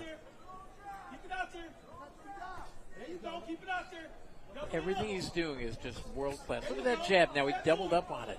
He's very reactive to what the corner is telling him. The corner is telling him keep that jab out there, and on command he shoots that jab out there. Great first round by Avious Griffin. Very nice round by Griffin. But you know what? Espino handled himself very well. He took some shots where even if there was no more rounds in this fight, tomorrow he's going to wake up and hurt in places that he never knew he had places. Let's look at this replay right here, Randy. Yeah, great combinations by Avious Griffin. Good body work.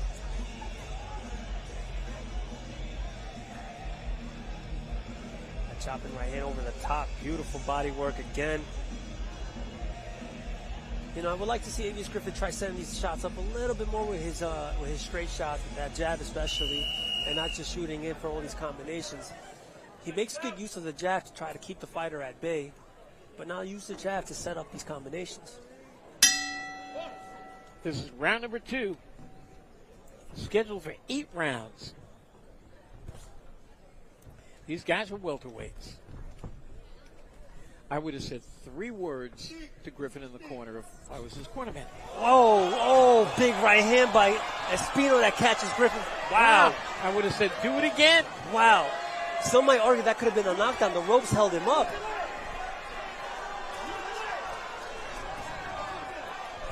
Here comes Griffin with some good body work. Brilliant action so far in round number 2. Wow, and again. Wow. Wow, that right hand is landing. You got to remember, Espino has 6 knockouts in his 8 wins. Griffin is hurt. He's holding on for dear life, Randy. This is one of those learning fights. Whether Griffin wins or loses, he isn't against a guy who has come here not to pick up a paycheck, but to win the fight. Let's see what Griffin can do now. He's holding on. He finds himself in a world of trouble right now. Referee David Espino looking in. That sweat not splashing letting him down hold. on us. That uppercut lands clean. Griffin's corner is telling him to hold on, try to get his legs underneath it, because clearly his legs are not there. He is hurt. Let's see what he can do here. This is the measure of a fighter. Here comes back Griffin, trying to fight his way out. Wow, brilliant action so far. What a round.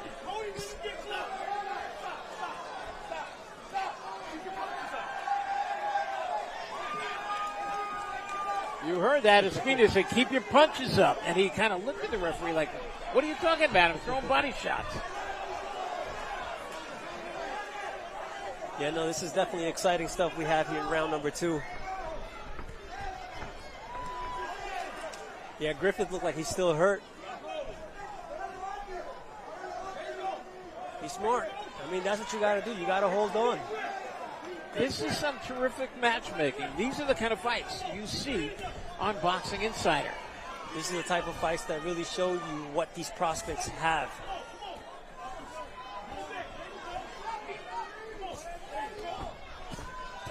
Griffin is starting to find his rhythm again.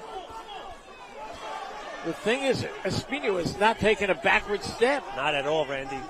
He is back in this fight. Now Espino's the one pushing him back. Has him on the ropes. Good body work. 10 seconds. Ooh, good uppercut there by Griffin. Another uppercut by Griffin. Beautiful action to close out the round. Wow, snapping Espino's head back with that right uppercut. Wow. What a round.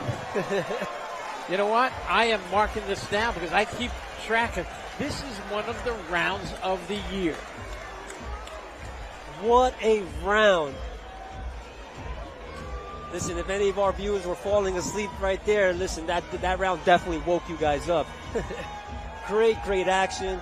It was a great beginning round for Espino, and what a way to close it out for Griffin. Yeah, that was, in my opinion, I don't know, Randy, but that was a knockdown. Those ropes held him up. That should have been considered a knockdown. Let's see what happens.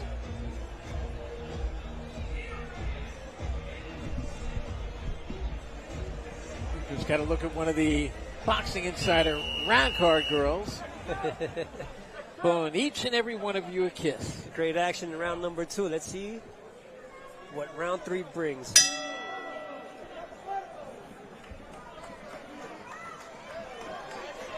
Is Espino in the white trunks going to continue his pressure? Because the first round he lost pretty one-sided. Then he comes back. Ooh, beautiful 1-2 by Griffin. Ooh, wow. Griffin is trying to gain control again of this fight. Now, Griffin is unquestionably trying to end this fight. He just has to be careful that he does not get caught in between those shots. Exactly, that's one thing. And the other thing is that he doesn't punch himself out. He's only gone to a decision. Wow, another left hook by Espino there. Now, you got to be careful. I mean, these guys right here, man, they don't come to lay down.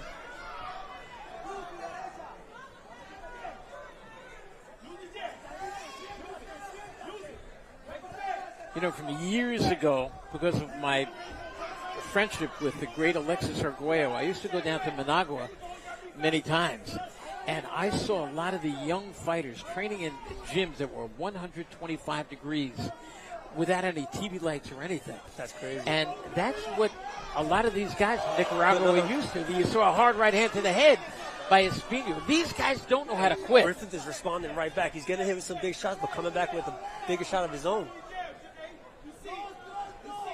The corner is begging Griffin to start using that jab a little bit more. And I would agree. I mean, he's standing in front of Espino. He's not necessarily giving him anything to think twice of just walking in. Nice straight shot. Both these guys with a lot of knockouts. 12 knockouts in 13 fights for Griffin. And Espino has won 8 fights, winning 6 of them by knockout. You got to respect the guy's power. Both of them. They both come with heavy hands.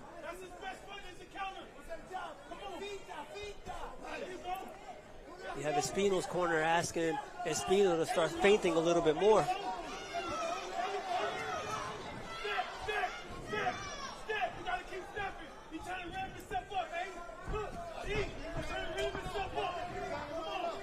It seems that Griffin definitely got his legs back underneath him. He's starting to try to box a little bit more, pick his shots. Ooh. But he's not coming in as recklessly as he was before. He's not coming in as recklessly, but he's still getting hit with these big shots that Espino's throwing. Ooh.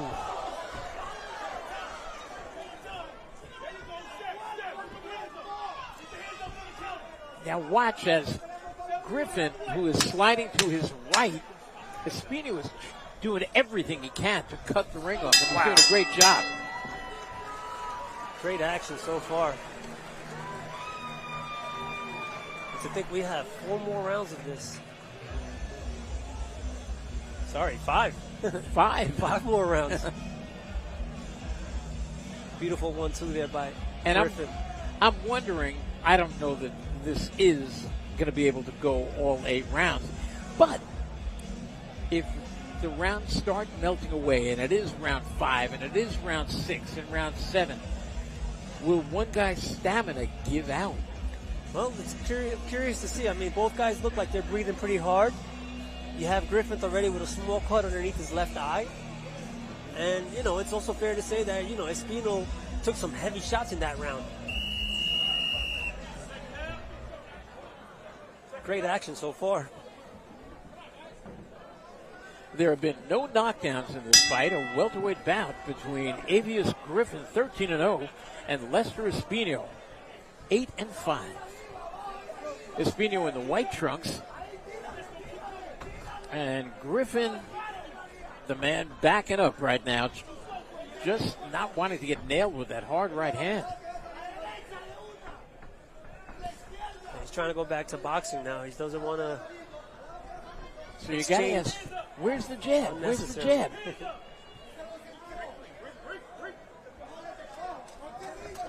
You know, I would like to see Espino just fade a little bit more and set up his shots with that jab. You know, he's doing a great job in landing the big shots, but maybe follow it through every now and then. He's doing a great job in countering Griffin. See, this is what makes matchmakers. They know styles and everything like that. Beautiful combination there by Griffin. Eric Botcher, who, by the way, is being inducted into the Atlantic City Boxing Hall of Fame this September. There's no wonder why. You know, he puts, when you look on paper, 13-0 against 8-5, you say, well, the guy 13-0 is going to win. No, not all the time. That right hand just found a nice hold for Espino. It still might happen that Griffin's going to come away undefeated, but he is going to really feel it tomorrow. Yeah, he's definitely having to work in this fight here. Nice body shot, but I don't see the same power on those shots as I saw earlier. I mean, both guys seem to be slowly fading. Even Espino's shots don't seem to have that much of an impact on Griffin. But again, remember what I said about these guys from Nicaragua, where they train in gyms that are over 120 degrees.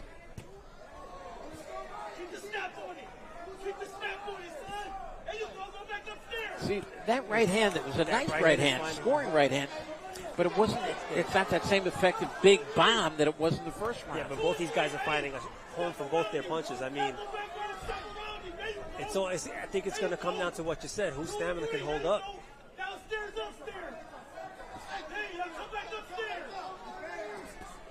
Griffin is listening to his corner. They're saying, go downstairs, and he's listening. And then they said, good go right upstairs. hand here by Griffin. Wow, that uppercut. Great uppercut by Griffin. Now he's got to get back to the jab. He's trying. And Espino's got to cut the distance there. Hard right hand. It was a lead right hand by Espino from the outside. I think bad place on the ropes for Espino to be. Yeah, he looks like he definitely felt that body shot that Griffin threw right there. Great round for Griffin. That really was. He got back into his groove in that round. He got back into his groove, but he still got hit with some of these shots that Espino threw. So he's got to be careful that he doesn't get careless and gets caught with the shot. Because that's all it takes. It's a shot like that to land clean to give that momentum back to Espino. Some of our Boxing Insider fans here tonight having a great time in the crowd, dancing away and enjoying tonight's action. It's great action, especially in this fight. Terrific crowd here tonight at the Tropicana. The first fight here at the Tropicana in about 7 or 8 years.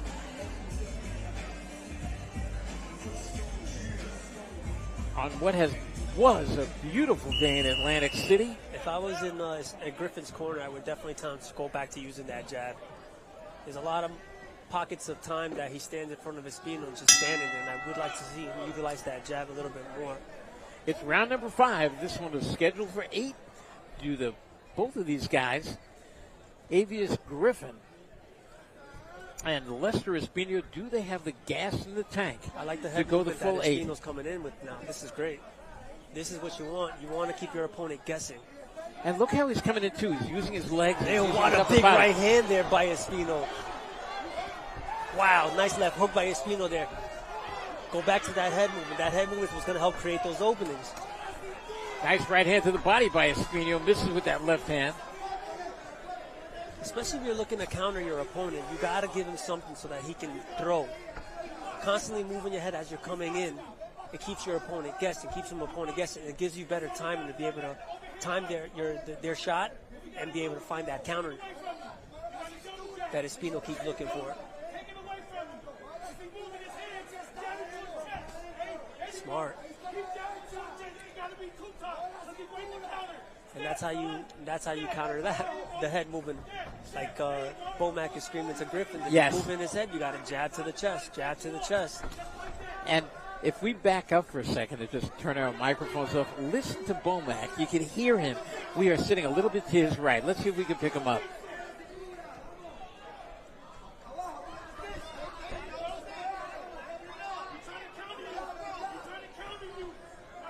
telling Griffin to be careful of that counter.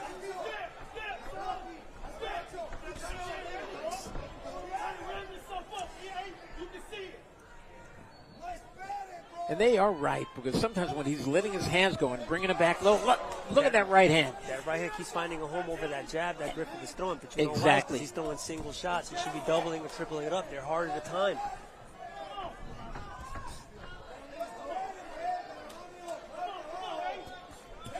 That's what he needs to be doing. Dictating the pace with those straight shots. Espino in the white trunks. Yes, he's throwing one shot at a time. He'll dig the left hand to the body. Then he doesn't throw well. There's that right hand again. One shot. Wow. Wow. Tremendous right hand by Griffin that puts Espino down. First knockdown of the fight. David Francioso makes him walk forward, gives him the gate test. Keep your hands up. Looking at him, looking at him. Let's see if Griffith can finish his opponent off. Espino's hurt. Ooh, that right hand lands again. Espino looks like his legs are not under him. Exactly. Good right hand hurt him. That's it. Wow. Great stoppage. Great stoppage. Great stoppage. Great stoppage by the ref. Great finish by Avious Griffin in unquestionably the biggest victory of his career. And it goes right back to what we said. These are the type of fights that you want for your fighters, because these are the fights that are going to show you what your fighter has. Brilliant, brilliant fight. Both guys should be proud. And I really like how Griffin found himself in challenging moments, and he managed to persevere. Watch this. Nice right hand. Another right hand. Hurts him there, and down he goes. It was an accumulation of shots. It wasn't any one fight. He's hurt there. And a couple of lefts in there. That right hand, that's the one that set him down, and against the ropes, down stoppage. He goes. Referee David Francioso had seen enough. Avious Griffin. Great performance.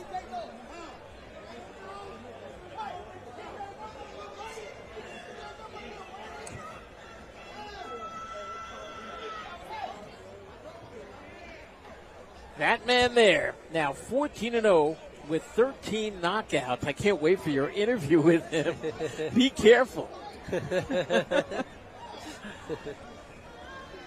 Great performance from both guys. Listen, it's been an exciting night of fights here at Boxing Insider Fight Nights here at the Tropicana in Atlantic City. I'm excited. This is great. What do you think so far, Randy? It is an unbelievable. You and I were talking before the fight that it is a great platform for a lot of these young contenders. And watch again some of the action.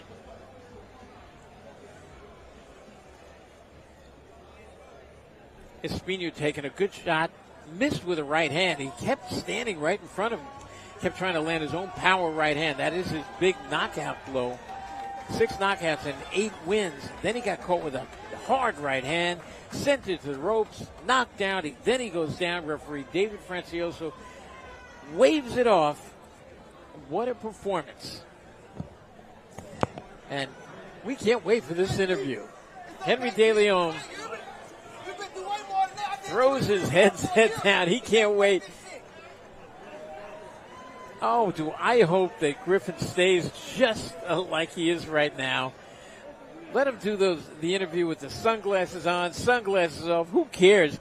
I mean, he seems like so much fun and so much talent inside that body. We can't wait to hear him and to see more from this very, very gifted young man. He is now 14-0 with 13 knockouts. And yeah, he'll be doing the interview with those sunglasses on. And the doctors here doing a great job, as always, caring about the fighter, examining him with their, what we call the ophthalmoscope, looking into the eyes, which sees to the back of the eyes to see what damage, if they see any. And if there is any, he's going to be taken right over to the medical center here in Atlantic City. I don't think any commission does as fine a job in regulating the fights and protecting the fighters, as does Larry Hazard and the New Jersey State Athletic Control Board. Marvelous Matt's going to make it official.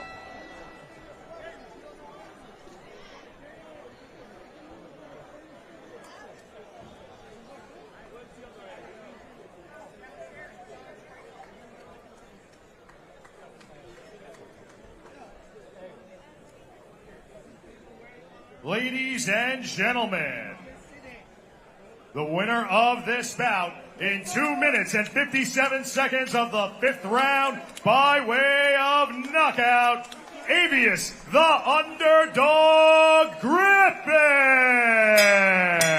2 minutes, 57 seconds of round number 5. Henry De Leon could have his most dangerous interview that he's ever done right now with an ecstatic Avious, wow, Avious what a fight. Griffin. Tremendous, tremendous performance. Tell me, how do you feel right now? Man, I feel good, man. You know, good fight, tough opponent. It's been a 9-month layoff. You know what I'm saying? Feel good to knock off the ring rust. I made a few mistakes. He made the best of it, but, you know, I wasn't going to lay down. Was your opponent tougher than what you anticipated going into this fight? Yeah, I ain't gonna lie. I told Coach Pryce, I said, that motherfucker took some shots, didn't he? But yeah, man, it was good for me, man. 9-month layoff. You know, we back. I got another fight in Qatar, 6-8, so we right back in 4 weeks, man. You know, we had a 9-month layoff. I made a couple adjustments, new coach, new training camp. So, you know, we getting the groove, baby. We on our way up. Now talk to me. You're obviously no stranger to difficult moments. In those moments in that fight where you found yourself in those challenging times, what went through your mind? What helped you persevere and push through those moments? Man, I just, you know, I wasn't getting off the line. He made the best of it. He countered me with a good shot. I wasn't getting off the line, and I just told myself, I've been through way more than this. You know, I've been through way more than this, and it's gonna take more than that. I told Coach every round, I'm okay. You know, and I knew I've been through tougher situations. I came up with way tougher adversity than just a punch to the face, so it was nothing for real. Now talk to me. What is the experience like to have a world-class trainer like Bomac in your corner? It felt good, man. He just coaching me through it, man. He was telling me the right things in the corner. Everything he was telling me, the guy was doing. So it was good to have that good experience in the corner to coach me through these tough situations like today. A little adversity is nothing. And now my final question. When can we expect to see you back in the ring? I got a fight in Qatar. I'm headed to Qatar 6-8. I'm going for a small belt in Qatar. So I'm right back in camp Monday, Tuesday. Amazing. Congratulations.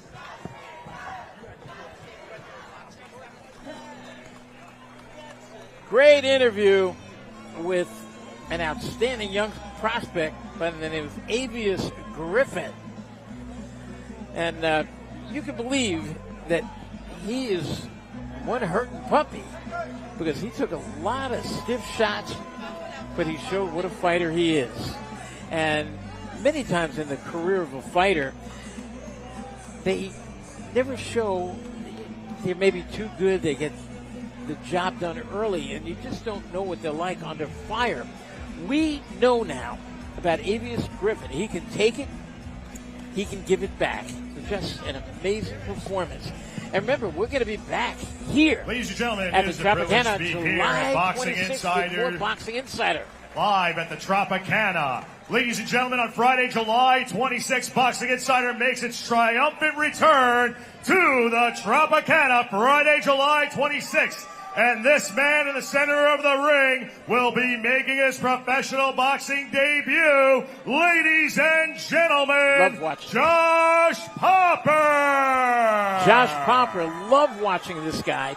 I knew when I was watching him calling one of his amateur fights that he was a good amateur fighter. He is going to be a much better professional, and you're going to get to see him on July 26th. Wow. This guy, he marches you down. He can punch with either hand. He is a legitimate heavyweight. How's everybody feeling today? Good? Everybody enjoying the show? Yeah, let's give it up. Let's give it up for the man, Larry, right here, for making this incredible event happen. We're going to give it up to Josh Popper, who's going to make his pro debut. We're very excited about this. From Holy Spirit, to Atlantic City. Josh Popper, who comes from this area, has a lot of fans just who know him as he poses with Boxing Insider promoter Larry Goldberg. Larry is going to treasure that picture because one day and this ladies Josh and Popper gentlemen, could our be next heavyweight raffle champion of the world. winners, Brandy Rodriguez, you have the lucky winner of a Larry Holmes autographed glove. Brandy Rodriguez, go outside and show your ID to claim your Larry Holmes autographed glove. Giving away Joe those Martin, Larry you Holmes have gloves. won ringside Got another winner. tickets to Boxing Insider's triumphant return to the Tropicana, Okay. July 26th. Joe Martin, Coming up head next, outside and show your ID to claim your very ringside popular tickets as fighter Boxing Insider returns to the Tropicana right from this on area, July Justin 26th. Figueroa. And he's taking on Antoni Armas out of Maracay, Venezuela. Justin Figueroa, he and of course, his manager, Jolene Mizone, the two of them just light up a room when they walk in, when they do their interviews, whatever. And hey, I got to tell you, if Justin Figueroa, who is quite a fighter, if he could fight half as much as his personality, he's going to go very far. And so far, we think his personality does match his talent. He's a very charismatic kid. We'll give him that. He also has a very large fan base here in Atlantic City. Well, he's 8-0 with 6 knockouts. This fight's fun because Antoni Armas in his last fight, he fought another kid, Gallegos, and obviously, you know, he went in there being an opponent, and Armas almost stopped that kid Gallego. So that's going to be interesting to see if he's able to do something similar here tonight. Ladies and gentlemen, it is time for our co-main event of the evening. Here at Boxing Insider, emanating from the Tropicana, Atlantic City. It takes place inside of 6 rounds in the junior middleweight division. Our first competitor approaches the blue corner at this time. Here is Antoni Armas.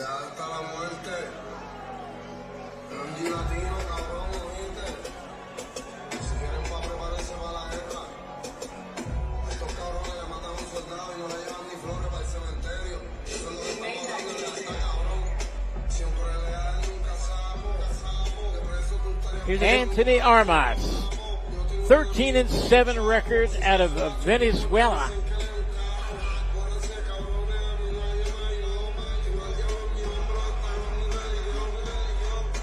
In those 13 wins, 8 have come by way of knockout. Approaching the red corner at this time, Justin Figueroa. Wow, listen to that crowd.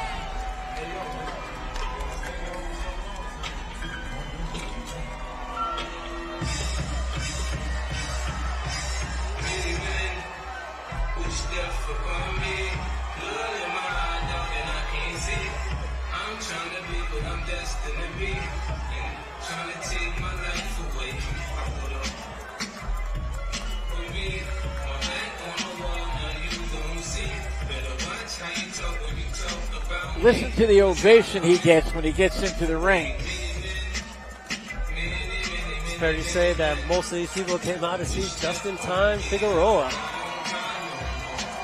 Mr. Atlantic City himself.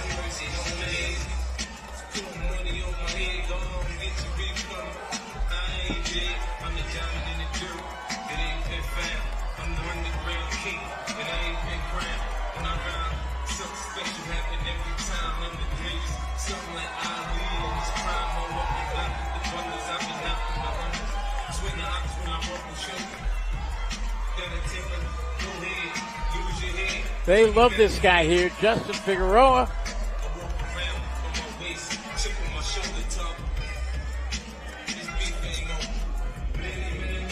And we're moments away from the start of this fight up to Magnificent Matt. Ladies and gentlemen, this is our co-main event of the evening. here at Boxing Insider Live from the Tropicana Atlantic City. It is sponsored by Tropicana Atlantic City, High Noon, Action Uniforms, and TRICARE Medical Transportation. It takes place in the junior middleweight division inside of 6 rounds. Our judges are Mark Constantino, Anthony Lundy, and Paul Wallace. At the sound of the bell, Earl Brown is the referee in charge of the action. Introducing the competitors. First, out of the blue corner, de Maracay, Venezuela, hoy vive en Detroit, Michigan. From Maracay, Venezuela, now residing in Detroit, Michigan. Él es 5 pies, 7 pulgadas de alto y 157 libras. He stands 5 feet 7 inches tall, weighing in at 157 pounds. Con un récord, 13 victorias y 7 derrotas, 8 victorias via nocaut, with a record of 13-7, 8 of 13 victories by way of knockout. Señoritas y caballeros, te presento Antoni Armas.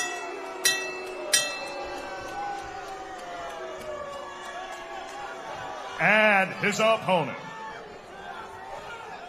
boxing out of the red corner, from Atlantic City, New Jersey, standing 5 feet 10 inches tall and weighing in at 153 pounds. He enters this contest with an immaculate record of 8-0. 6 of his 8 victories by way of knockout. Ladies and gentlemen, Mr. Atlantic City, just in time, Figueroa. We go to referee Earl Brown for the instructions for both competitors. Gentlemen, you received your instructions in the dressing room. Obey my commands at all times. Protect yourselves at all times. Touch gloves if you want. Back to your corner. Here we go. This is a co-feature, a 6-round co-feature, because these guys are prospects. Undefeated Justin Figueroa, 13-7, Antonio Armas. And we are underway. Now, what in the world? Look at those. What kind of trunks? I've never seen trunks like that on anybody. Those are one of Susie Wong's masterpieces there. Shout out Susie Wong, one of my favorites to, design fight shorts. I remember Hector Macho Camacho used to wear some outlandish stuff like that. Yeah. That guy had style.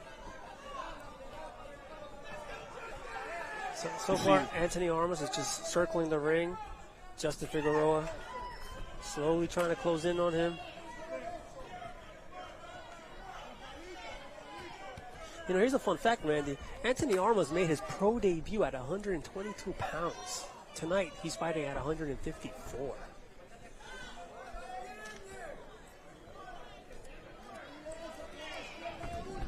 Ooh, good right hand there by Justin Figueroa.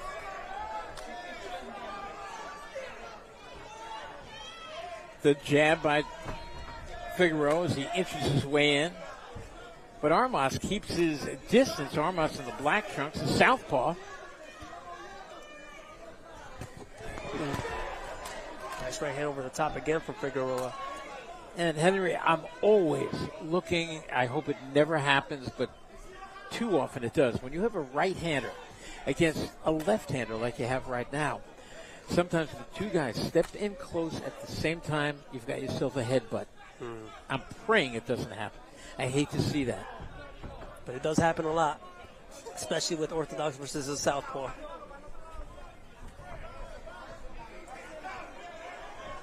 The veteran Earl Brown, as good as they come in the ring. You don't even know that guy is there. Good right hand to the body by Figueroa.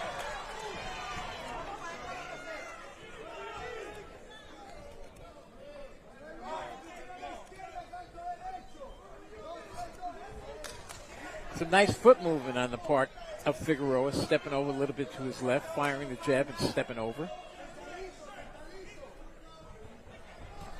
Yeah, I would like to see him cut off the ring a little bit better, though. I mean, Antoni Armas is just continuing to move around in a circle, and Figueroa is just following him around. He is letting him kind of do what he wants to do. He wants to go left, he lets him go left. He wants to go right, he lets him go right. But Armas is trying to draw him into traps. He wants to make him move certain ways, too. So here in the first round, Figueroa just taking his time, taking a look.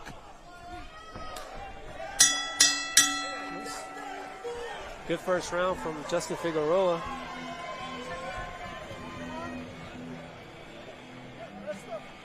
You know, when I spoke to Armas about what went wrong in that last fight, why he couldn't get that stoppage, he said that it was because of conditioning. He said, I didn't come prepared for that fight. For this fight, I am prepared. So it'd be interesting to see if he can actually have the gas tank. I wonder what he learned from that fight, because every single fighter, you know, there's a 154-pounder out there who's about 18-1 now, and he's really become world-class. He lost one decision early in his career, and I'm talking about Vito Malnicki from Jersey. And after he lost, because he took his foot off the gas early in the career, things were going his way. Once he lost that fight, he was horrified with himself. He said all he does is live in the gym, and nothing can distract him. That's all it takes sometimes for a fighter to, you know, get that fire going underneath you. It's round number 2. We're scheduled for 6.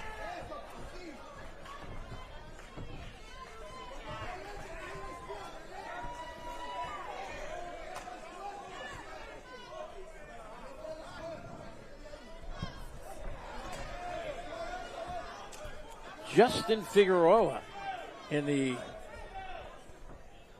white trunks with the red hearts.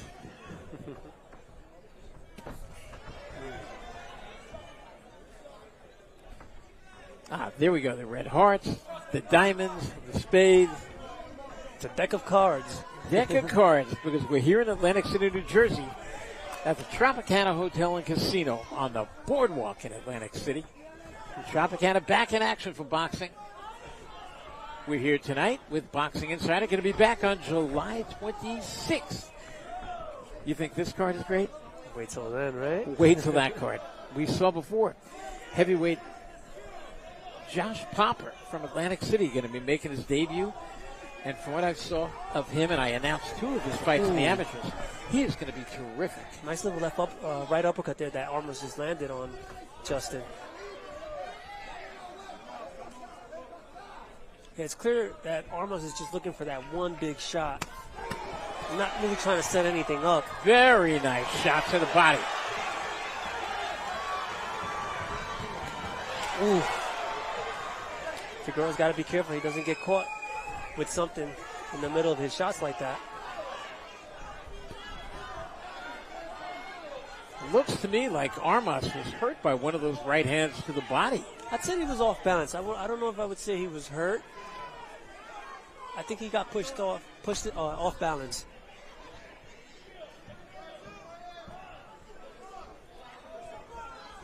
You know, you did mention that he began as 26-pounder.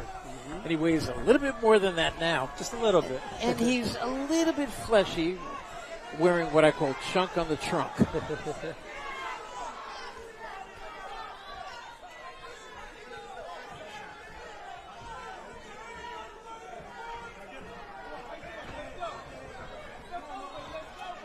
Yeah, Justin is just trying to find those shots. I would like to see him try putting things a little bit together. You know, maybe feint a little bit. Because Armas isn't really trying to throw much. He's just looking to respond in the middle of Justin's combinations.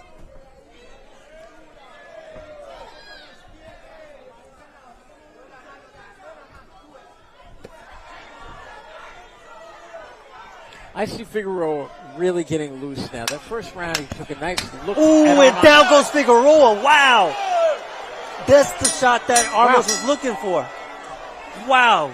That is a wow. Beautiful counter by Armas. He was just timing him, waiting for him to jump in, and he did, and he got caught. Let's take a look at it. He was having a terrific round. I thought he hurt him there. Look at that left uppercut that he lands right there as Justin closes in. Wow. Bang! Right uppercut, excuse me. And that's the thing, you know, like that's the thing with these fighters. You can't get careless. You got to be cautious in how you approach the situation. That's why Armas had almost had this similar situation occur the last fight. Let's see if he learned anything in that last fight so that he's able to finish him off. Potentially get that finish tonight. So let's see if Figueroa is able to shake off that knockdown. Let's see how Figueroa responds to that knockdown. There's a lot of people here, and sometimes with the pressure of the crowd, it can make a fighter get desperate. Round number 3 is scheduled for 6.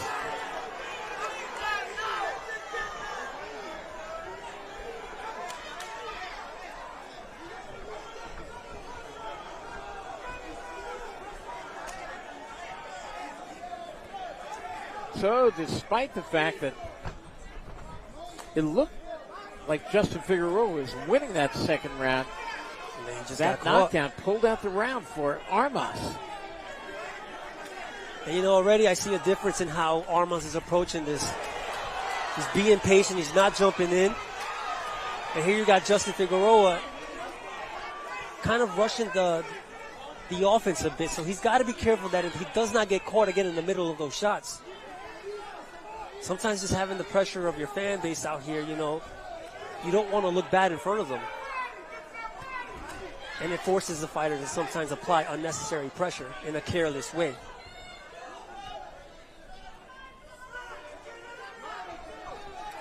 Large crowd on here tonight at the Tropicana. And you know what? There's still this fight and one more fight. Call your friends. Tell them it's free. Go to YouTube. Go to Boxing Insider's YouTube page. You're going to be watching this for free. See, Armas is just waiting. He's just patiently waiting for Figueroa to open up. Figueroa's got to feint a little bit more so that he doesn't fall and get caught with a counter. Because that's all Armas is looking for right now. But I did notice that after Figueroa threw that body shot, he got that right hand right back up. And he is carrying his hands very high right now.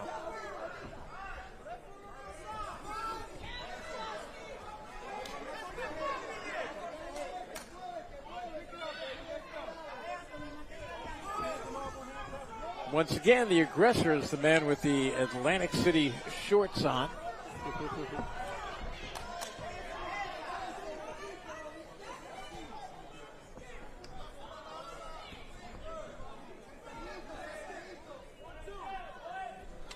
Yeah, Armas is being very, very patient. He's just waiting. He definitely learned that from that fight against Gallegos because he rushed in to try to finish Gallegos off, and he got caught. This time, he's like, no, I'm going to just sit back and wait for that moment again. That was a good right hand by Justin. Armas willing to slug it out. Round number 3. About 15 seconds remaining in the round.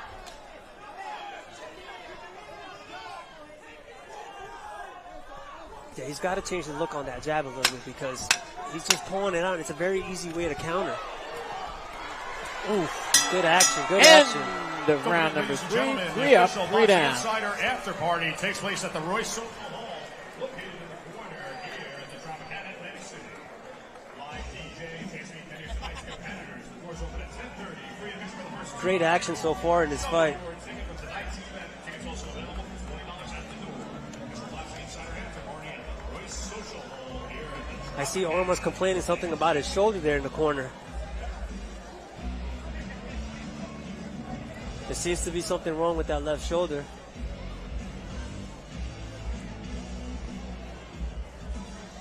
Well, they're not putting any ice on it. Or doesn't seem like actually they are massaging it. But they don't seem to have any ice in that corner. At least I don't see any. Good pickup by our Boxing Insider cameras. Okay, let's see if he comes out and uses the left arm. That straight left.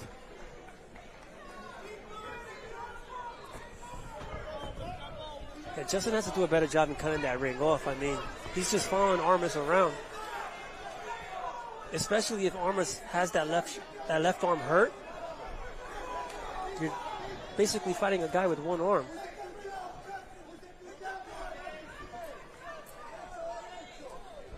Or is he just going to use it sparingly? There he whipped a right hook that fell short by a lot. Justin has to change levels. He's staying in that same level the entire fight. He needs to go up and down with that jab and not just flick it off like that. He needs to sometimes, you know, show dominance with it.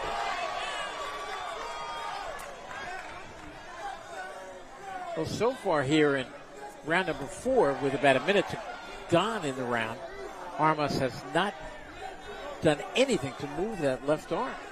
So far, no.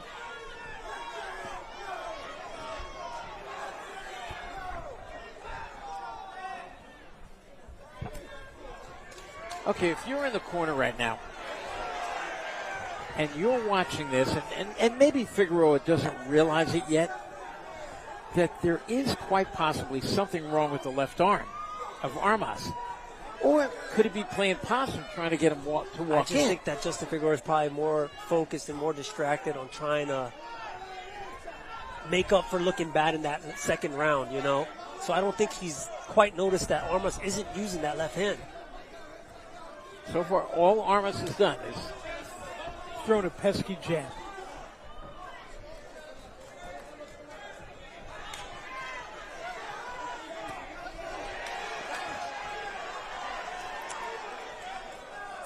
All Armas is doing is wearing that left arm. He has not thrown it with any bad intentions. No punches yet this round.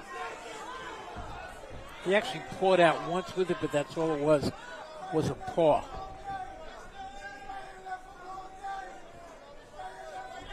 There he goes throwing that left arm.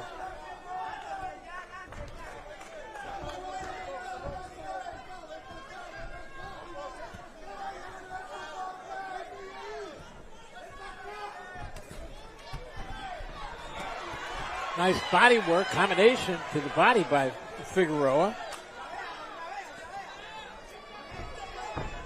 About 20 seconds remain here in the 4th round. This one's scheduled for 6. Not nice really, right I think hand. one punch maybe with the left hand this round by Armas.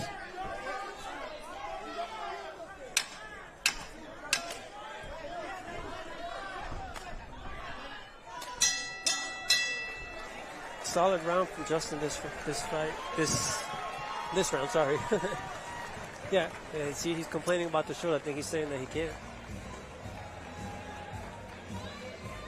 So I wonder if his corner realizes that oh, they're calling it off. They're calling it. He has no left arm. It's like as we thought. Hey, listen, you know, like it's such a bummer if they do call it off because, you know, he had his moments in there, and especially with that knockdown in the second round. That was huge. Right, and I'm sure nobody here realizes what's going on.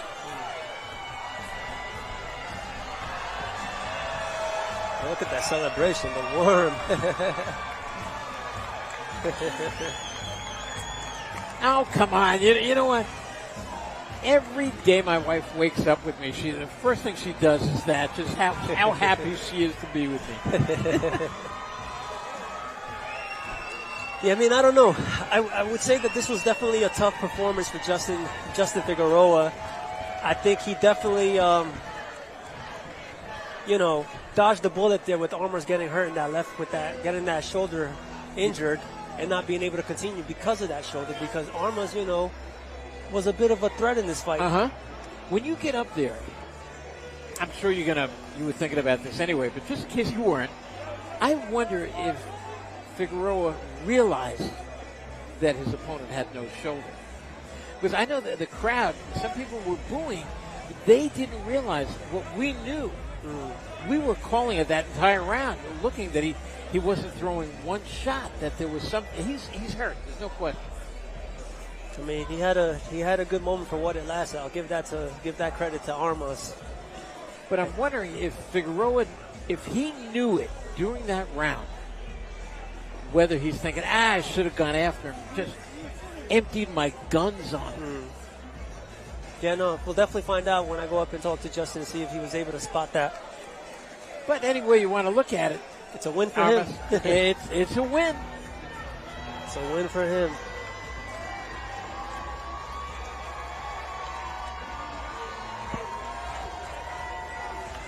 Another win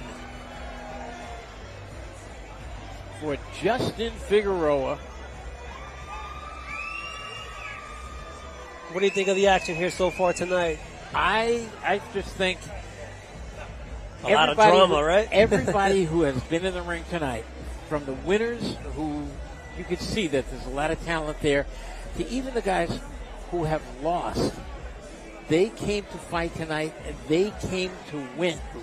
So have fun with this interview. We'll see what the very popular Justin Figueroa says.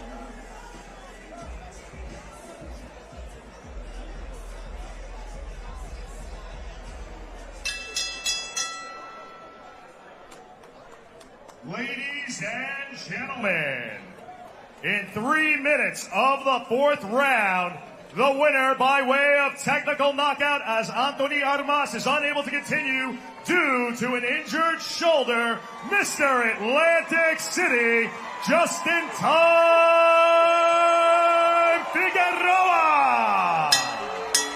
Yeah, see, you can hear the boos, but this fight did not deserve the boos because those people who are booing don't realize that Antoni Armas suffered a shoulder injury, and we saw it here. I mean, there are fans who are very unhappy. I wish there was some way I could just get a microphone. Here's Justin, congratulations. Tell me, what did you think of tonight's performance? You're going to hold it or can I hold it? You're going to hold it or can I hold it? All right. Well, thank you for interviewing me.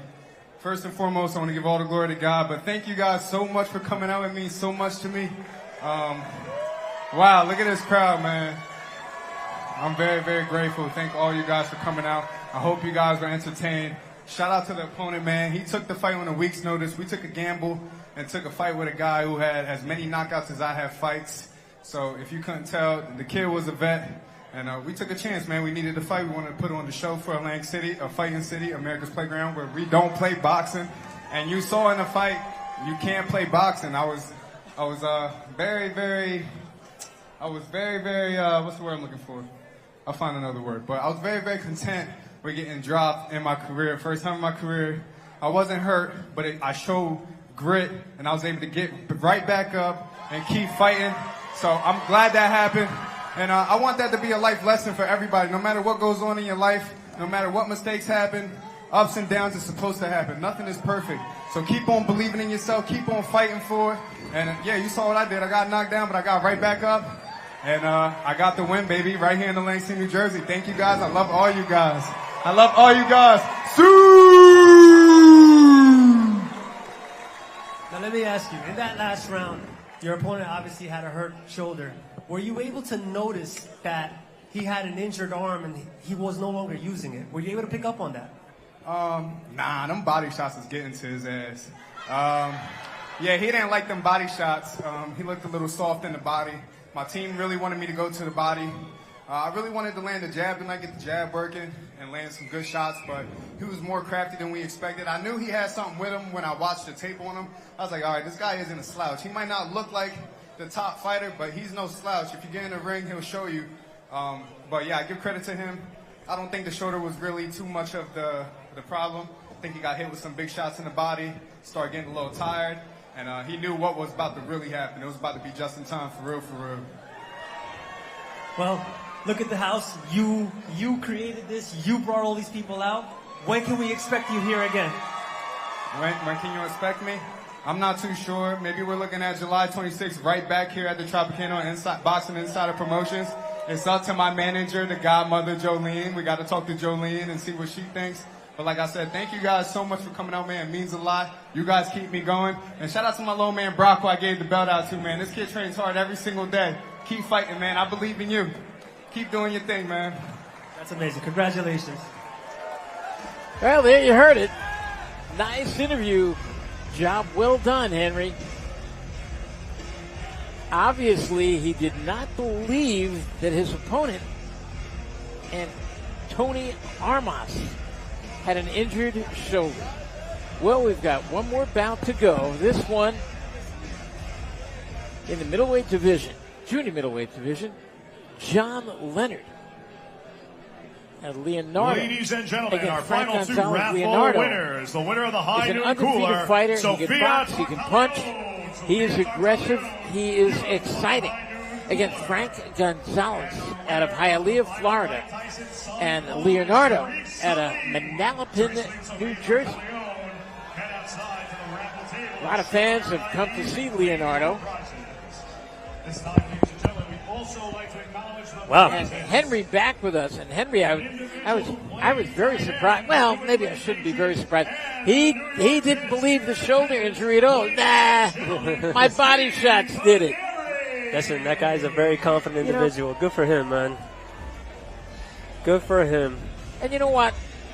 I hope that if it was a shoulder injury, it's nothing severe, but it was something that he couldn't pull the trigger on. He didn't want to be a one-handed fighter in there because, yes, those body shots, and we pointed it out, those body shots were having an effect on him. They were. I thought they were having an effect, but I don't think to the extent of where it made the guy want to quit. I think the guy, obviously, you saw with very little usage of that left arm, he wasn't using it no more. He was definitely, there was something going on there. And I noticed that when he started pointing it out to his corner after the third round. So, who really knows? Let's get the next one started. Up to Marvelous Matt Compitello. Ladies and gentlemen, it is now time for our main event of the evening. It takes place in the junior featherweight division inside of 8 rounds. Our first competitor approaching the blue corner at this time, here is Frank Gonzalez.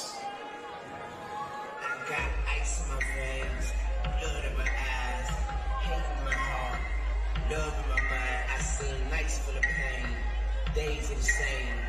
You keep the sunshine. Save me the rain. I search but never find. Hurt but never cry. I work but forever try. But I'm cursed so never mind. And it's worse but better times is further. Into the ring comes Frank Gonzalez. The more that I climb, the spot gets smaller.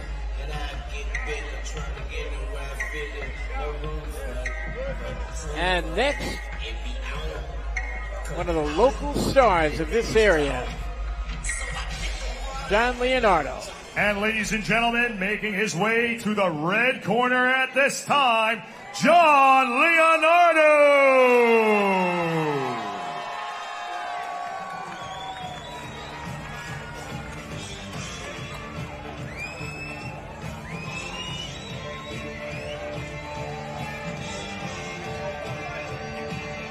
John, the body shot Leonardo. I wonder what punch he favors. Maybe like a left hook to the body? You know it. I mean, with the nickname Body Shot, one can take a guess that it's got to be a body shot. Both fighters are in the ring. They're ready.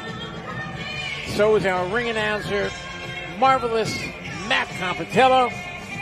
He is ready to get this one going.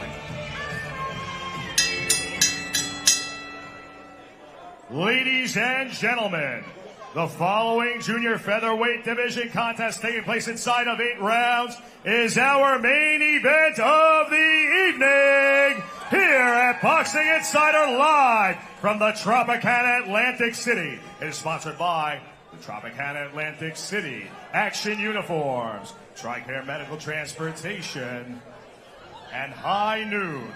Ladies and gentlemen, our ringside judges are Mark Constantino, Anthony Lundy, and Paul Wallace.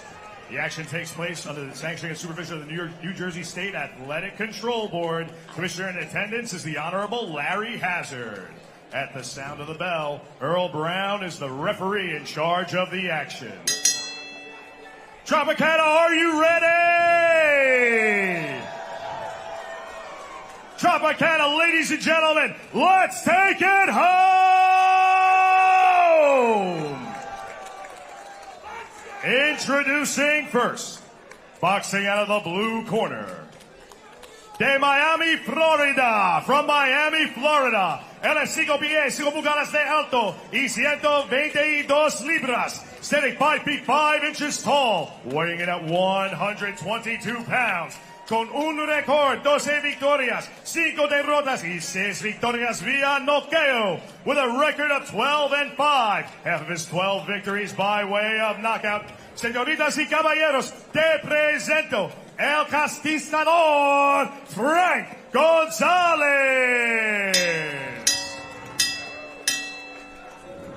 And his opponent, boxing out of the red corner, from Manalapan, New Jersey, standing 5 feet 8 inches tall, weighing in at 122 pounds, and entering this bout with a superb record of 10-1-1, 4 out of 10 victories by way of knockout. Ladies and gentlemen, John Body Shot Leonardo. John Leonardo, 122, says his opponent, Frank competitors. Gonzalez, super bantamweights. I expect a clean professional fight. Obey my commands at all times. Protect yourselves at all times. Referee, veteran Earl Brown. Let's go over the rules quickly here in New Jersey. 10-point must system, no standing 8 count, no 3 knockdown rule in case of an accidental bunt or foul. Fight can't be continued. This is an 8-rounder. 4 rounds must be in the books. And there is no saving by the bell in this round, first round, second round, any round, including the final round. The lighter weight classes are always action-packed. A lot of punches are thrown in these lightweight classes.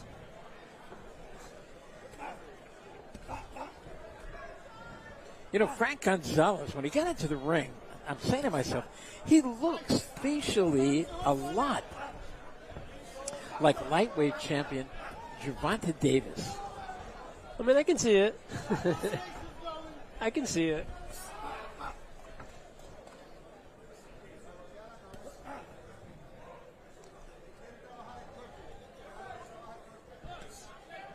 John Leonardo likes to mix up his boxing with a lot of body shots. That's, of course, where his nickname comes from. Great one, too, right there by John Leonardo.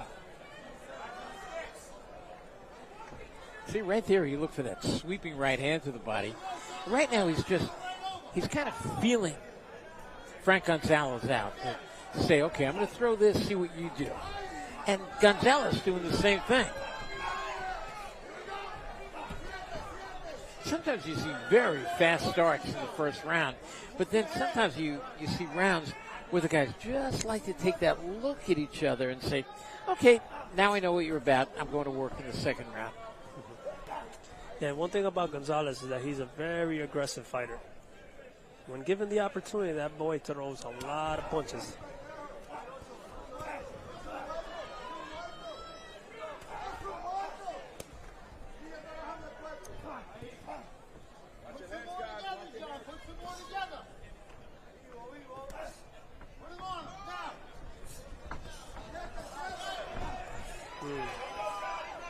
There you have John Leonardo trying to dig that right hand to the body.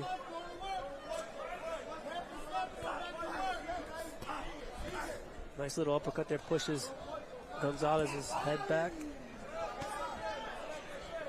That was the best punch so far from either guy. Nice right hand to the body by Leonardo.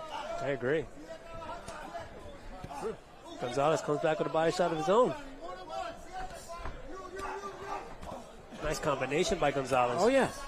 He mixed those left hands up very well.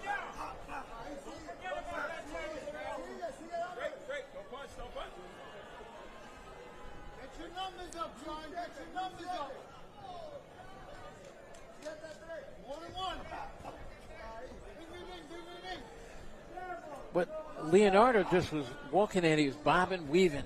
But then he got in close and he didn't let his hands go.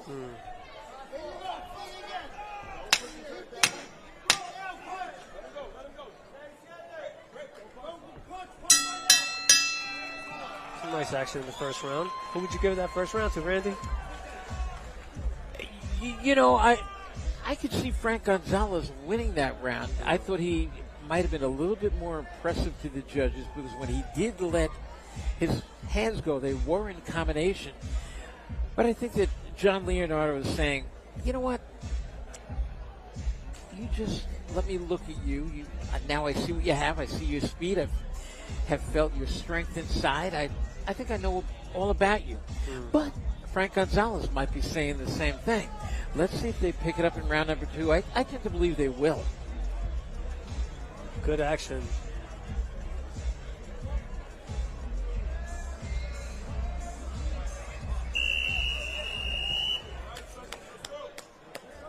Here at the Tropicana Hotel Casino in Atlantic City, New Jersey. These fights under the auspices of the New Jersey State Athletic Control Board.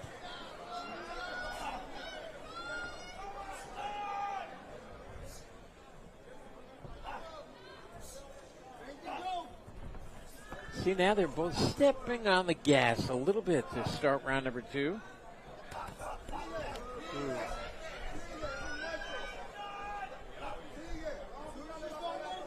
These guys are 122 pounds, super bantamweights. I can't remember the last time I was weighing 122. Of course, the best super bantamweight on this planet, maybe the best I have ever seen.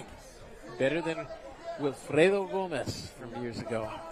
Is the current 122-pound champion from Japan, Naoya Inoue.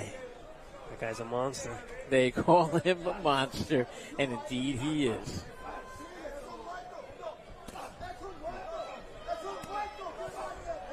Yeah, Frank Gonzalez is finding his moments in there because John Leonardo is trying to walk him back, but he's not exactly walking him back strategically. He's just throwing these looping shots as he's trying to press him back, and Gonzalez is finding his little pockets in between those shots. Gonzalez likes letting his hands go. He basically doesn't throw one shot at a time. He comes in there. That was one shot. And you have Leonardo's corner asking him to use that jab. That was a nice jab by Leonardo.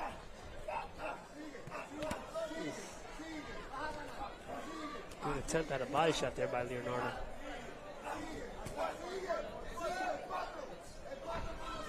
Both guys very well conditioned. Gonzalez 5'5", Leonardo 5'8". And Leonardo also has a reach advantage of about an inch or so. Because remember, you don't hit a guy with height advantage. You don't hit him with height. You hit him with reach. Nice stiff jab by Leonardo. But that reach would work in his favor if he tried throwing a little bit more straight shots and not these round looping shots.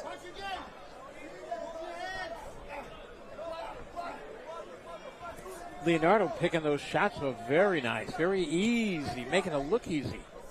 Keeping the right hand high, picking off the left hook. And you can hear Leonardo's corner, which is right near us, saying, your jab, stick him. Oh, good body shot there by Leonardo. But yeah, no, there's an importance to using that jab. You know, like that jab, again, it can be a range finder. It can be an opportunity creator, you know. It could be a great way to just keep your opponent at bay.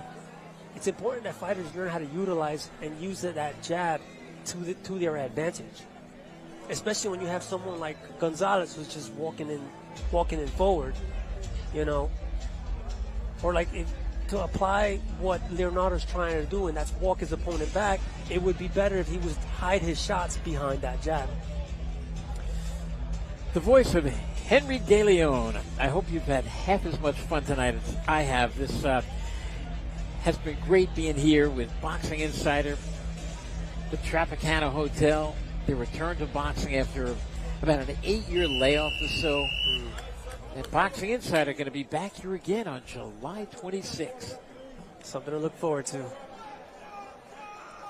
Okay, it's round number 3, super bantamweight matchup between Frank Gonzalez in the red and John Leonardo in the white with blue trim. If you gave Frank Gonzalez the first round, well, had to give John Leonardo, I thought, the second round. Referee Earl Brown, quick timeout here because there's a puddle in the corner of Frank Gonzalez dropped a little bit too much water. Just in New York, there's a guy by the name of Tom Clohessy who he invented a safety mat that you put right underneath the stools. I really think that every state should use them. That's up to that. It's basically a large sponge. Interesting. It keeps that from happening. Nice left hook by John Leonardo there.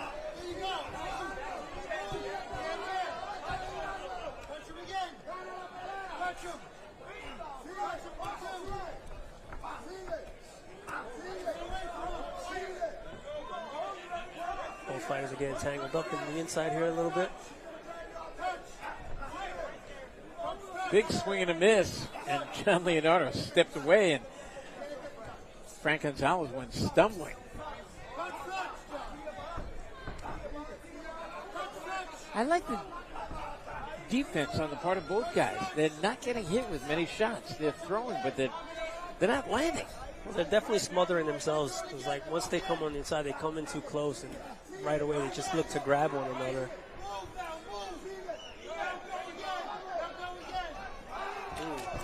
Nice little shot there by Gonzalez that snaps John Leonardo's head back. This is turning nice into an body action shot fight. too by Gonzalez. Guys are throwing a lot more shots now, getting more physical. Not landing many shots, but I think that John Leonardo's, I think he's a little bit more accurate. And I think it's his reach advantage that's playing a big part right now. Between the two, he's definitely the one landing the more accurate shots, I'd say. Gonzalez is definitely, I'd say, the little bit busier fighter, but it's not effective, you know? It's not as effective as Leonardo's shots that he's throwing. Under 1 minute to go here in round number 3. Boxing Insider. Good exchange. From the Tropicana Hotel and Casino on the Boardwalk, Atlantic City, New Jersey. Randy G., the commish, along with Henry De Leon. Earl Brown, the referee. This is a 122-pound bout. Good body shot there by John Leonardo. Promoter Larry Goldberg he was nervous today, and he said, but I think the fights are all really evenly matched, and I think there's going to be some good ones. Oh, there's a lot of Larry, drama here that tonight. was an understatement. Great fight so far.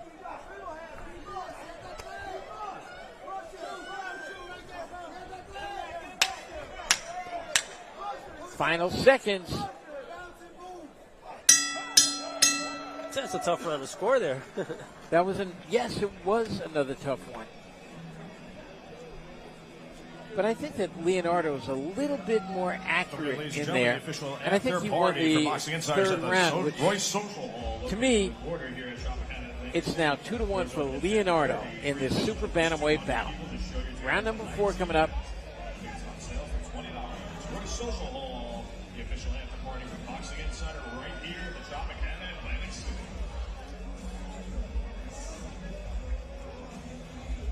So yeah, July 26th on the board here.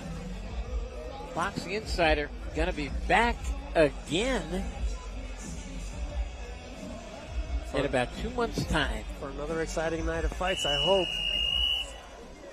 Now, how many fights did Boxing Insider first put on in New York at Sony Hall? Was it like 10 fights? They did 9. This is our 10th show. Uh-huh. This is Boxing Insider's 10th show. And we did. Of course, back in Atlantic City, New Jersey, where in the opening of today's show, which was invaded by Larry Holmes. You know, if anybody can crash an opening, I love it to be Larry Holmes. Indeed it was.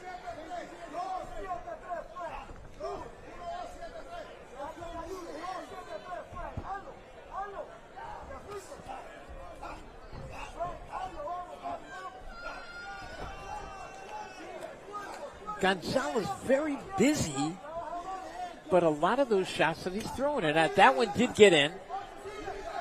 Many are being picked off. But he is the busier fighter this round, no question about it.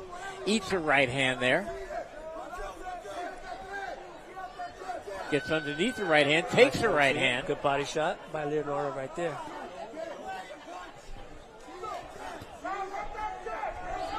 This is probably Leonardo's best round so far, I'd say.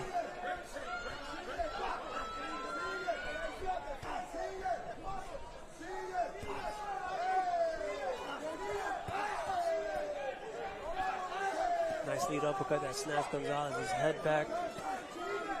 Gonzalez is trying to smother Leonardo's punches. So many punches they're both avoiding, which makes it so tough to score. You know, and when the punches are nice landing, they're just touching. He pushed him back there with that little right hand, left uppercut.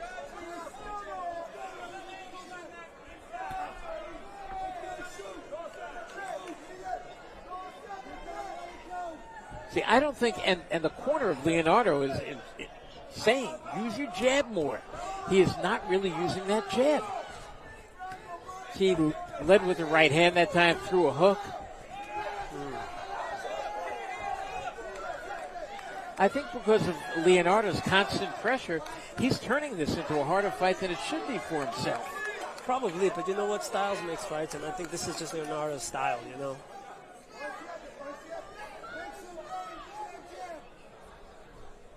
You know, and that's a dangerous right uppercut. When you throw a right uppercut like that, when you're coming out of a clinch, you really leave yourself open for a left hook.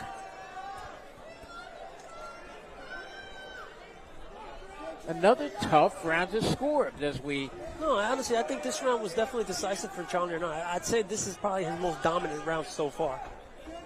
Around 10 seconds to go in round number 4.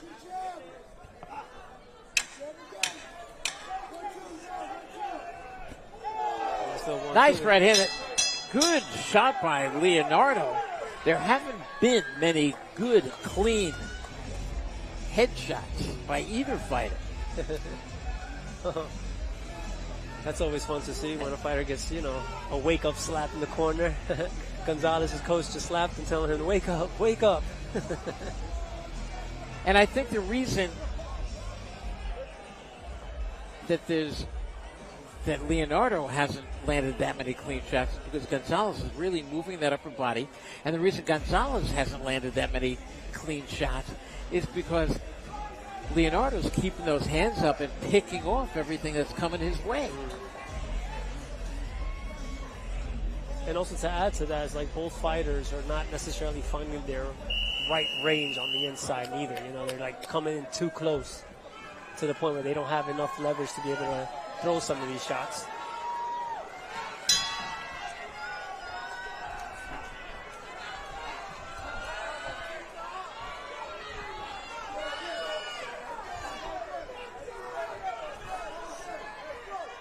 So once again, the corner basically implored Leonardo, come on, move a little bit, show us some boxing ability. You got the boxing ability, use that jab.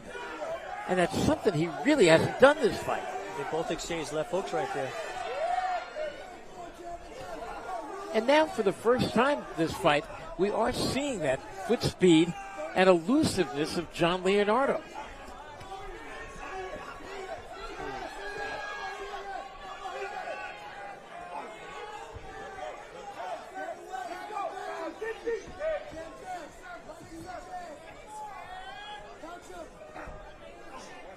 You know, it's funny, and every time I look at Frank Gonzalez, I'm seeing the Gervonta Davis facially, and I'm saying, why is he boxing as a right-hander? He's a southpaw.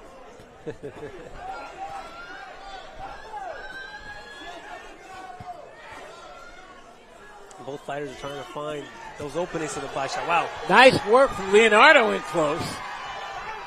Yeah, that definitely wrung Gonzalez's head. Gonzalez holding on, and he gets tapped on the shoulder by Leonardo. Okay, break. Midway through round number 5. Another uppercut up the middle for Leonardo that lands on Gonzalez.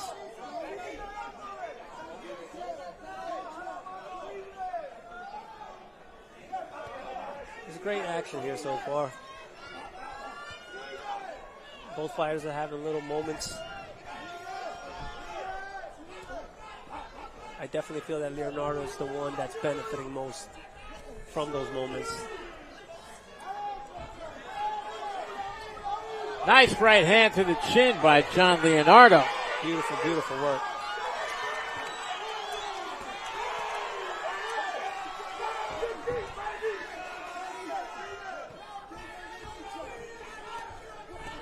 Good body shot there by Leonardo.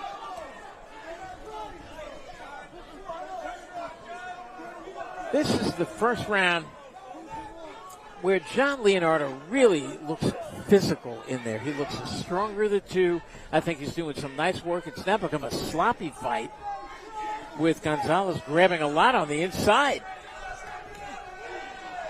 Got home a hook that time, but Leonardo wants to rumble. Nice right hook there. Yeah, Leonardo has to do a better job in managing his distance when he has Gonzalez against the ropes. He's falling in too close, and therefore he's not having the leverage to be able to land those shots that he wants. If he just managed that distance a little bit better, he'd find better opportunities in landing those shots that he wants. And some more action from that last round. Great round for John Leonardo. Some great replay work by our Boxing Insider crew.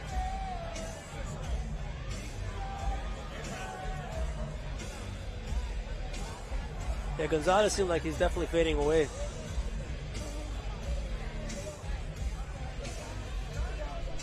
An amazing night of boxing tonight. A return. Two things. The return to boxing at the Tropicana Hotel Casino. And a dream come true for promoter Larry Goldberg, always a resident, grew up in Atlantic City, went to Atlantic City High School, watched all the terrific fights of the 70s and 80s as a kid, wanted always to put on a fight. He's got tonight's fight. He's got another one July 26th right here at the Tropicana Hotel.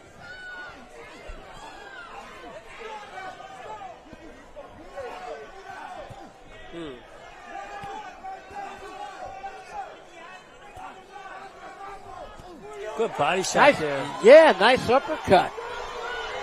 Some amazing work from Leonardo right now. Wow. Leonardo has really come to life here. Well, his punches are finding a home now. Wow. It is all Leonardo here. Some thunderous shots that are landing by Leonardo. He's telling Martinez, stay with me here. Punch with me. Referee's looking Martinez, very close. I think he's hurt. Now he's wrapping him up.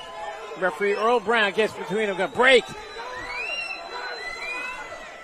Leonardo is not letting up at all. Good body shot again by Leonardo. And down goes Gonzalez. That's it. Right? Referee waves it off. Wow.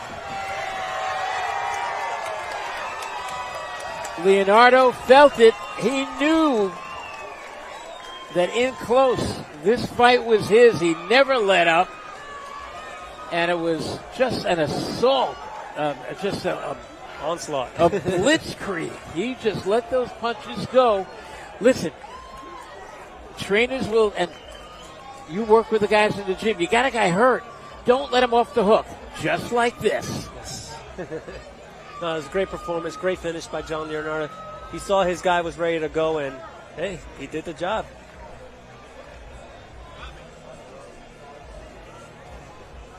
And it seems like, just like that, the bottom fell out of the fight for Martinez.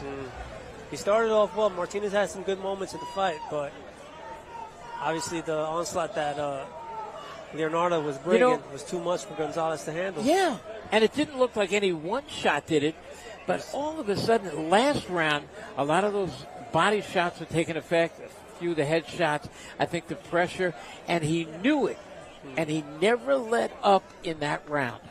Great job by John Leonardo.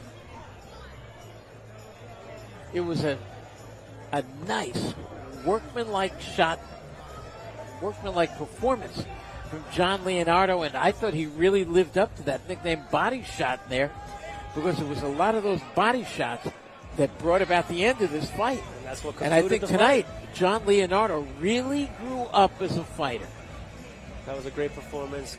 Definitely a great experience for him. And like you said, he's going to grow from this and be an even better fighter now. And Henry De Leon throws the headsets down for his final interview of the evening. Or maybe there'll be more interviews. Who knows? And if you were watching on YouTube's, on the Boxing Insider YouTube page, you got this one for free tonight. And it's been a fun card. We've seen some terrific action here, starting with the very first fight of the night, which was a second round stoppage. Then came a fourth round stoppage. And just a lot of action after that, through and through. So we're getting ready to make this one official. The scorecard's being handed to our ring announcer, Marvelous Matt Compitello, and he is standing by, waiting to give us the decision. We know who won the fight, but let's make it official with Marvelous Matt.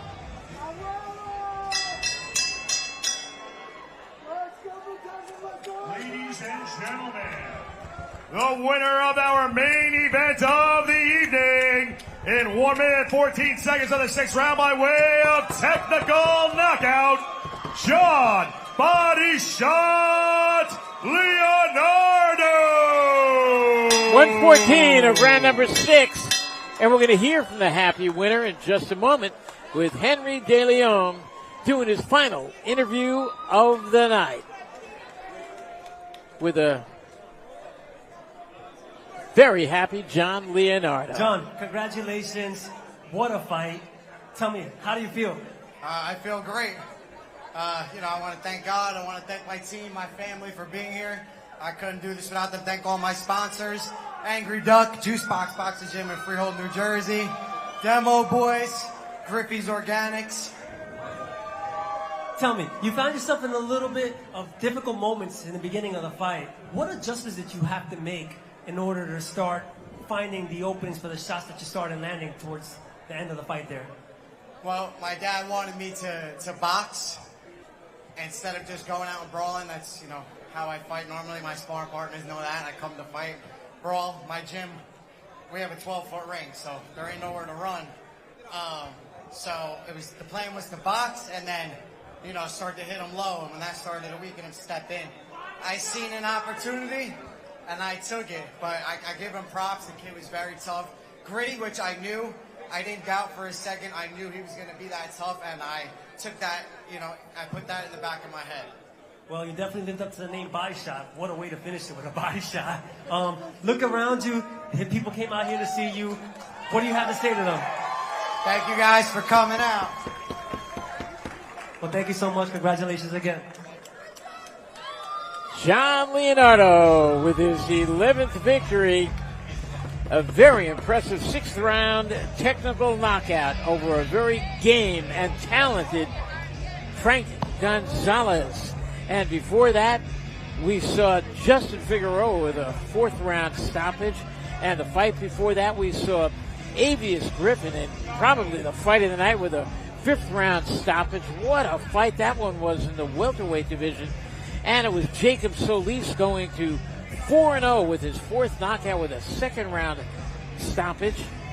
And in our, I guess it was 2nd bout of the night, it was Pryce Taylor in a heavyweight matchup winning a 4-round unanimous decision. And in our opening bout of the night, it was a TKO in 4 for Dwyke Flemmings in a 157-pound bout. And then opening bout, Koby Williams with a 2nd round stoppage. What a night of boxing. What a return to Atlantic City, to the Tropicana. And congratulations to promoter Larry Goldberg for realizing a dream. And everybody out there, when you have a dream, keep dreaming it, because dreams do come true. And it certainly did for promoter Larry Goldberg tonight with a terrific card, well attended, well fought. It was very, very entertaining. And Henry, your final thoughts. Listen, man, this was great performance. I thought the fight, the cards was filled of drama. It was filled of action. You had prospects, obviously A-side versus B-side. A-side fighters found themselves in a lot of difficult moments. I think this is what builds a great, memorable night. Was there any one fight that perhaps stood out in your mind tonight? Because this was a total action. I would have to say the Avious Griffin fight. That's the one that definitely stood out to me. I think that fight had everything that you would want. Drama, you had knockdowns, knockouts, and like this is the type of fights that you want. You want competitive fights. You don't want just one-sided fights and where you know that one guy's just gonna go in and beat the guy up. No, you want competitive fights. And I think that's what was filled today. You're gonna want to go back and check the Boxing Insider YouTube page and watch it again, especially that fight that you're talking about, the welterweight bout between Avious Griffin, who went to 14-0 against a very game, hard-hitting Lesther Espino from Nicaragua. What a card it was. Going to watch it right from the beginning again. Remember, we're going to be back here again in Atlantic City on July 26th, right here at the Tropicana. Once again, Boxing Insider does a job. 9 shows in New York. First one here in Atlantic City. Henry, it's been a pleasure working with you tonight, buddy. Likewise, Randy. It's been great. Looking forward to doing this again with you. For our entire crew, Henry De Leon, I'm Randy G, Larry Goldberg, first show. Dreams do come true, and they're going to keep coming true for everybody out there. Once again, for Boxing Insider, I'm Randy G. Thanks for watching, everybody. Oh, by the way, to all the mommies watching out there, happy Mother's Day.